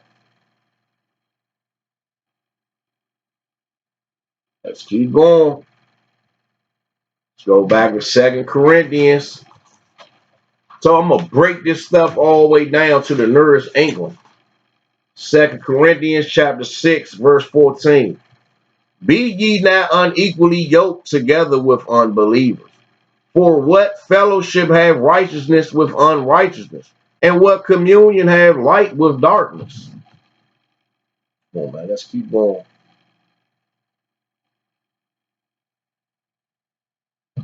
Let's keep going. Let's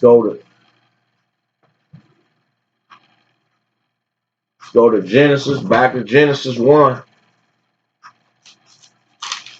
Back to Genesis 1 and 16.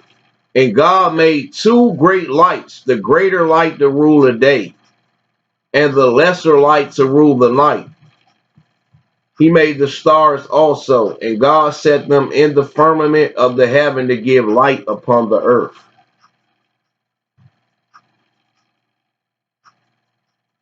So it is broke down about light.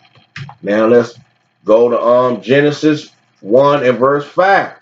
Genesis 1 and 5 decreed the name and use for the earth cycles. That's when the decree went out. What is going to be called and the purpose and all that. Let's get it. And God called the light day, and the darkness he called night. And the evening and the morning were the first day. So he made a decree. He gonna call it light day, and the darkness he gonna call night. So he made a decree what it's going to be called, what the light and the darkness is going to be called for man on earth. Let's prove it again. Genesis 1 and 14. And God said, let there be lights in the firmament of heaven to divide the day from the night. So he decreed it up here. And down here is already established. Heaven to divide the day from the night. And let them be for signs and for seasons and for days and years. 15.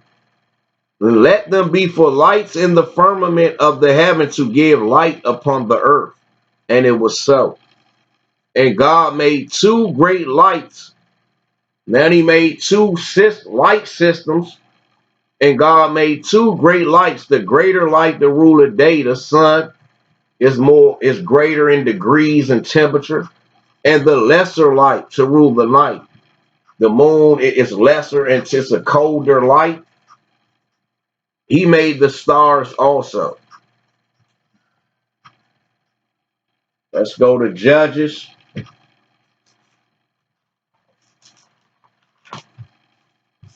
We'll go to Judges.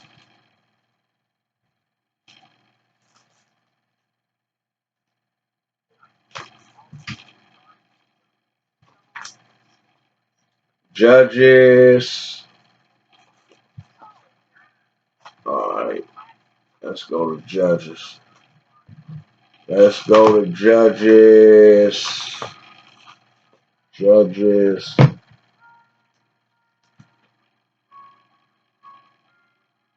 Let me see something.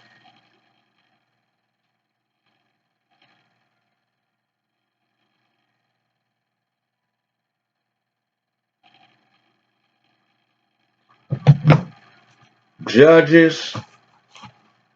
Where we at? Judges 6. Judges chapter 6.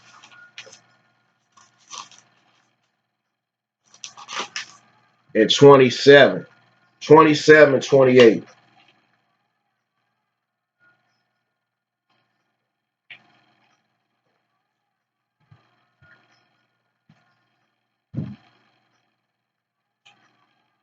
Judges chapter 6, verse 27, 28. Then Gideon took 10 men of his servants and did as the Lord had said unto him.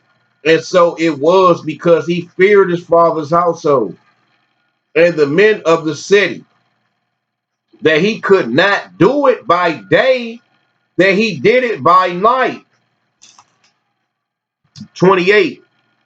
And when the men of the city arose in the morning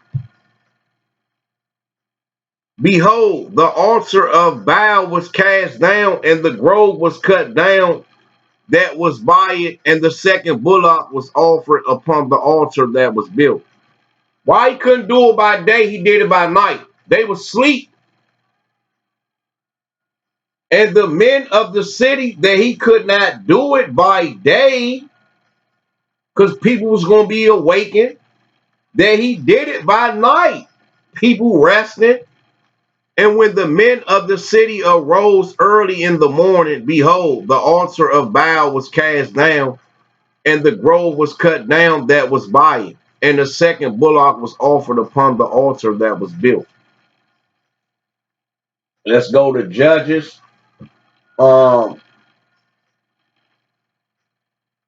Judges 19 now. Starting to get into it about this night and day. Judges 19, chapter 4 through 10. And his father-in-law, the damsel father, retained him, and he abode with him 3 days. So they did eat and drink and lodge there. And it came to pass on the 4th day, when they arose early in the morning. And it came to pass on the 4th day, when they arose early in the morning, that he rose up to depart. And the damsel's father said unto his son-in-law, comfort thy heart with a morsel of bread, and afterward go your way. And they sat down and did eat and drank both of them together. For the damsel's father, for the damsel's father has said unto the man, be content, I pray thee, and tarry all night, and let thy heart be merry. And when the man rose up to depart, his father-in-law urged him, therefore he lodged there again. Verse 8, and he arose early in the morning on the 5th day. And he arose early in the morning on the 5th day. And he arose early in the morning on the 5th day. Now he arose early at the end of the evening, at sundown on the 5th day. And he arose early in the morning on the 5th day to depart. And the damsel's father said, comfort thy heart, I will pray thee. And they tarried unto afternoon. What's afternoon? The evening. And they did eat both of them. Verse 9. And when the man rose up to depart, he and his concubine and his servant, his father-in-law, the damsel's father, said unto him, behold, now the day drove toward evening. I pray you, tarry all night. Behold, the day drove to an end. So it's letting you know the evening is the end of a day right there. It say the day drove toward evening. I pray you, tarry all night. Behold, the day drove to an end. It's the end of a day at the end of the evening. Lodge here, that thy heart may be merry, and tomorrow get you early on your way, that thou mayest go home. But the man would not tarry that night. After evening is twilight, then night. But he rose up and departed and came over against Jebus, which is in Jerusalem, and there, okay. So it just went through a whole day right there. It say they rose up early in the morning. Why? It's time to do work. That's when people rise up to do their work. Then you go down, and it said, and they tarried until afternoon. Noon is the peak of the day. So once the sun dropped down, it's the start of the evening. And they did eat. And then when you read down, it say, behold, now the day draweth toward evening. I pray you tarry all night. So it's letting you know the day about to end. Stay here tonight. Chill over here for the night. The day drove toward evening. I pray you tarry all night. Behold, the day grove to an end. So it just lets you know right there, the evening is the end of the day. Now let's go back up here. And he rose early in the morning on the 5th day. Let you know the morning is the beginning of the day. So that cut evening to evening right there again. The evening is the end of the day. Now the day drove toward evening. I pray you, tarry all night. Behold, the day groweth to an end. Letting them know it's almost the end of the evening time. Come on, stay over here tonight, man. Behold, because the day about to end. You might as well spend the night over here because the day about to end. Oh, and read it. Judges 9 and 4 through 10, 19, 4 through 10. Told you, I got more. It's over after this right here. It's over. Let's go to Isaiah. Isaiah 33 and 2. O Lord, be gracious unto us. We have waited for thee. Be thou their arm every morning. Our salvation also in the time of trouble.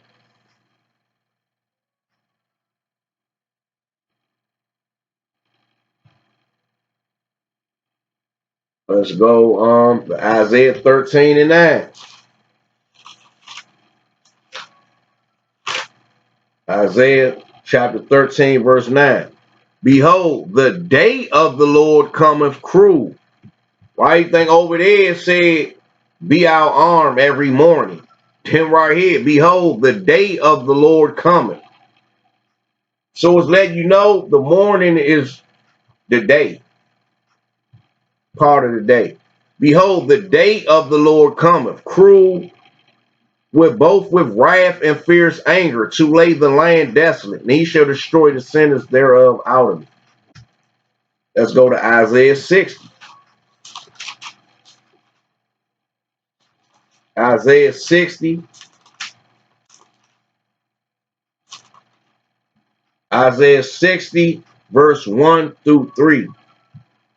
And the Gentiles and the Gentiles shall come to the light, and thy kings brightness of the rising. What it say? And the king, it say, and the Gentiles shall come to the light, and the kings to the brightness of the rising. The brightness of the rising of what? Of the sun. Verse 2, for behold, the darkness shall cover the earth, and gross darkness the people. But the Lord shall arise upon thee, and his glory shall be seen upon thee. Verse 3, and the Gentiles shall come to thy light, and kings to the brightness of thy rising. Let's go to verse 10. And the sons of strangers shall build up thy walls, and their kings shall minister unto thee. For in my wrath I smote thee, but in my favor have I had mercy on thee. Verse 11. Therefore thy gates shall be open continually. They shall be shut. They shall not be shut day nor night. Now you know it's a distinction again. Let's go to Job. Go back to Job again. Job 24. and 14.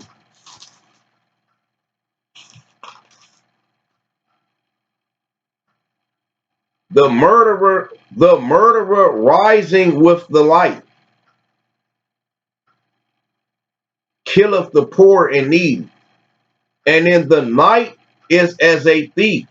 The murderer rising with the light, the murderer rising with the sun, killeth the poor and the needy, and is the night, and in the night is as a thief.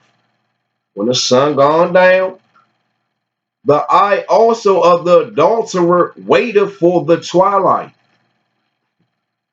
He can't wait till the sun go down.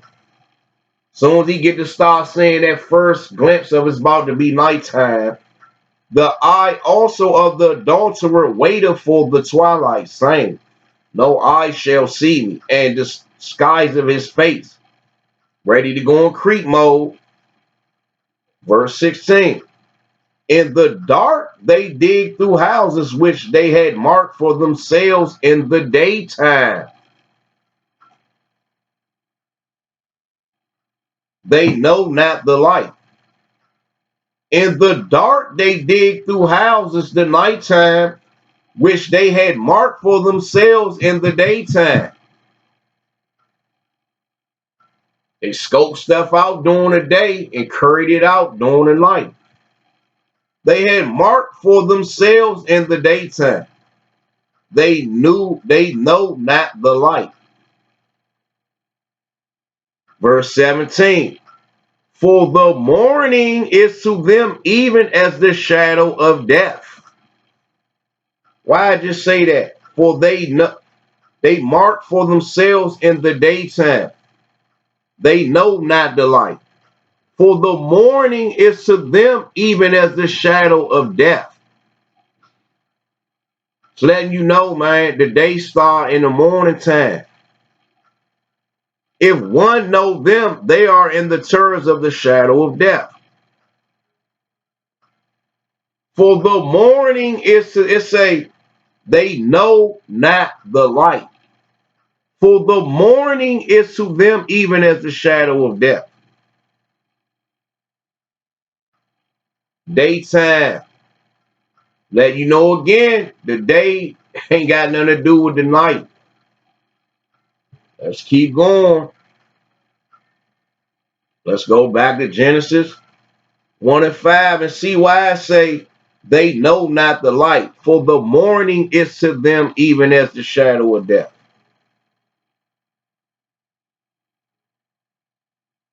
Let's go back to Genesis 1 and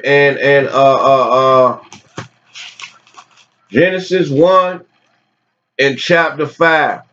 And God called the light day, and the darkness he called night. Let's go back to Job again. Let's go back to Job again.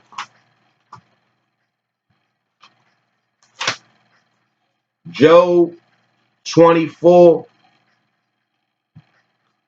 The eye also, look, the eye also of the adulterer waiteth for the twilight.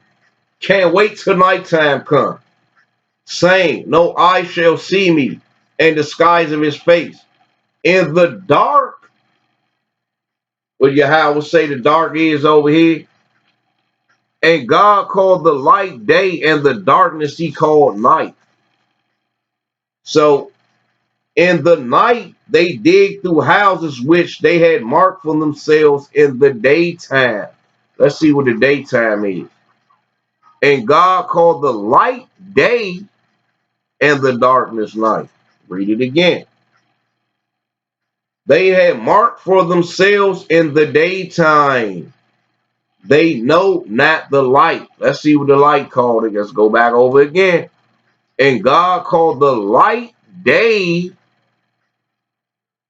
and the darkness he called night. Back right here. For the morning is to them even as the shadow of death. It's something deeper even about why I'm saying that. For the morning is to them even as the shadow of death. But I ain't even about to get into all that. Let's go to Genesis 8 and 22.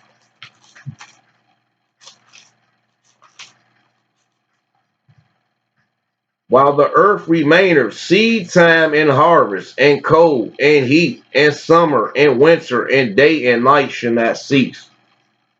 So it's letting you know it's different seasons. Day and night is two different seasons. Let you know again, right there again. You're going to prove it again. It said day and night shall not cease. Let's go to First Maccabees. First Maccabees chapter 12.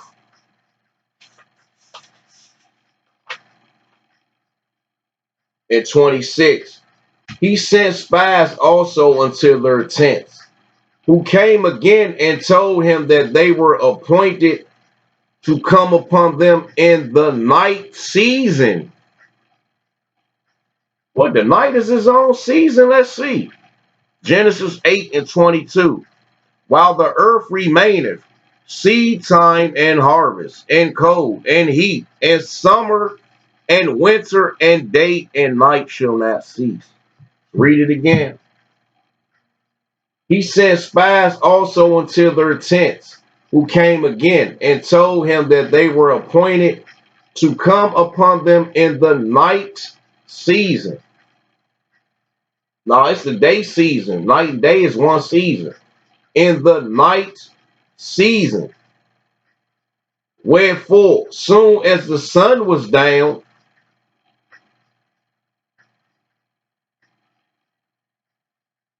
so when the sun go down, it's another season start.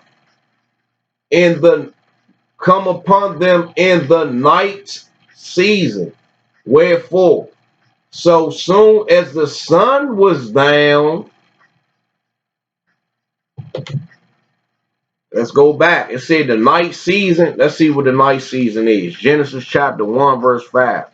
And God called the light day, and the darkness he called night.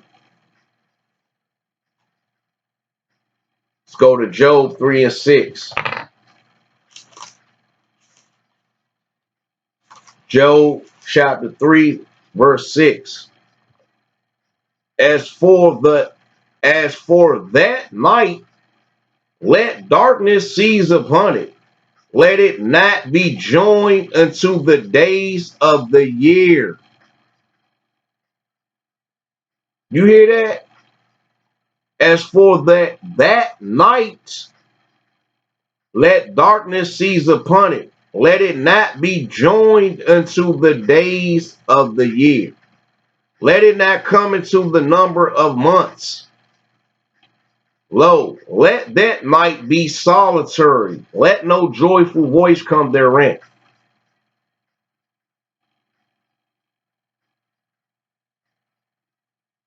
Let's get some more. Verse 8. Let them curse it that curse the day, who are ready to raise up their mourning. Let the stars of the twilight therefore be dark. Let it look for light, but have none. Neither let it see the dawning of the day. Read it again. Over here in Maccabees, but let's see what it says over here in Maccabees.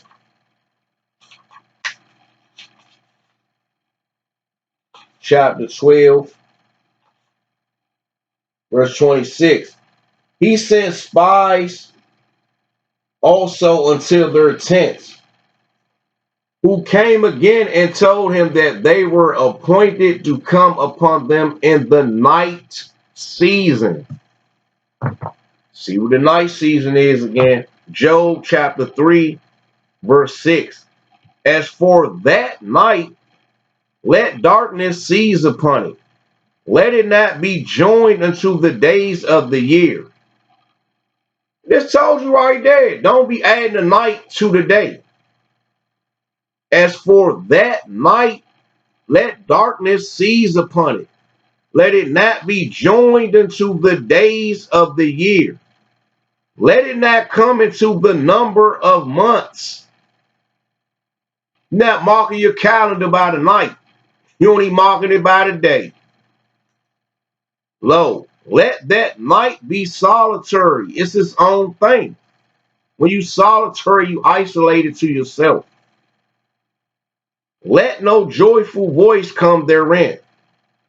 Let them curse it that curse the day, who are ready to raise up their mourning. Let the stars of the twilight therefore be dark. Let it look for light, but none. Neither let it see the dawning of the day. Let's break verse 9 down. Let the stars of the twilight, after evening, when that first shade of blue, that's the twilight when the stars first appear, therefore be dark. Then night falls when it first get dark. Let it look for light, but have none. Neither let it see the dawning of the day. That's when the light first come on the scene, is during the dawning. But the sun is not up in the sky yet. That's the dawning phase. Right there. And on that note, that's episode 3. I'm about to start back up with episode 4. Oh no, let me go back on something real quick. I was breaking Genesis 1 verse 2 down. Let's go back. There's something I ain't add in. I'm gonna go through the little breakdown again. Link it back up. Revelations 22. We're gonna link 22 and verse 1. We're gonna link 2 Corinthians 4 verse 6 and 2 Corinthians 5. Okay, 18 through 19. Revelations 2 verse 1. And he showed me a pure river of water of life, clear as crystal, proceeding out of the throne of God and the Lamb. Christ is the Lamb. 2 Corinthians 4 verse 6. For God, who have commanded the light to shine out of the darkness, have shined in our hearts and our minds to give the light of the knowledge of the glory of God in the face of Jesus Christ. In the face of the waters. Let's go to 2 Corinthians 5 verse 18. And all things are of God, who have reconciled us to himself by Jesus Christ, by Yahushua, and have given to us the ministry of reconciliation. 19, to wit, that God was in Christ, reconciling the world unto himself, not imputing their trespasses unto them, and have committed unto us the word of reconciliation. So it's telling you right there, Christ is the ambassador for the Most High. So in the beginning, when all this stuff was supposed to have been created, everything went through him in the beginning, before he even came on earth. That's what it's letting you know. Where if you want to say it's just the spirit of Christ, or whatever, however you want to break it down, the Most High let you know, yeah, he ordained everything and put the knowledge up to go out, but who carried it out? The orders out.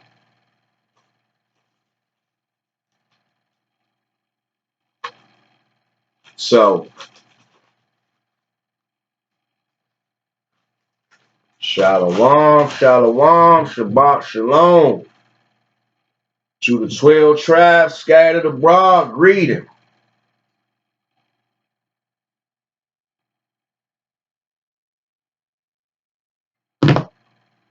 This Zephaniah, treasured warrior spirit for the Most High Yahweh, spiritual assassin for the Most High God, Yasha Allah. a.k.a. Yah Mordecai, wise warrior for the Most High, mighty one God of Israel, coming from Sith Lord Tiger School of Truth, servants in the house of the Lord together in God's eternal righteousness. Sith Lord Tiger. This episode 3, the end of it. I'm about to start back up and do episode 4. Shalom and stick together, y'all. James 1 and 1.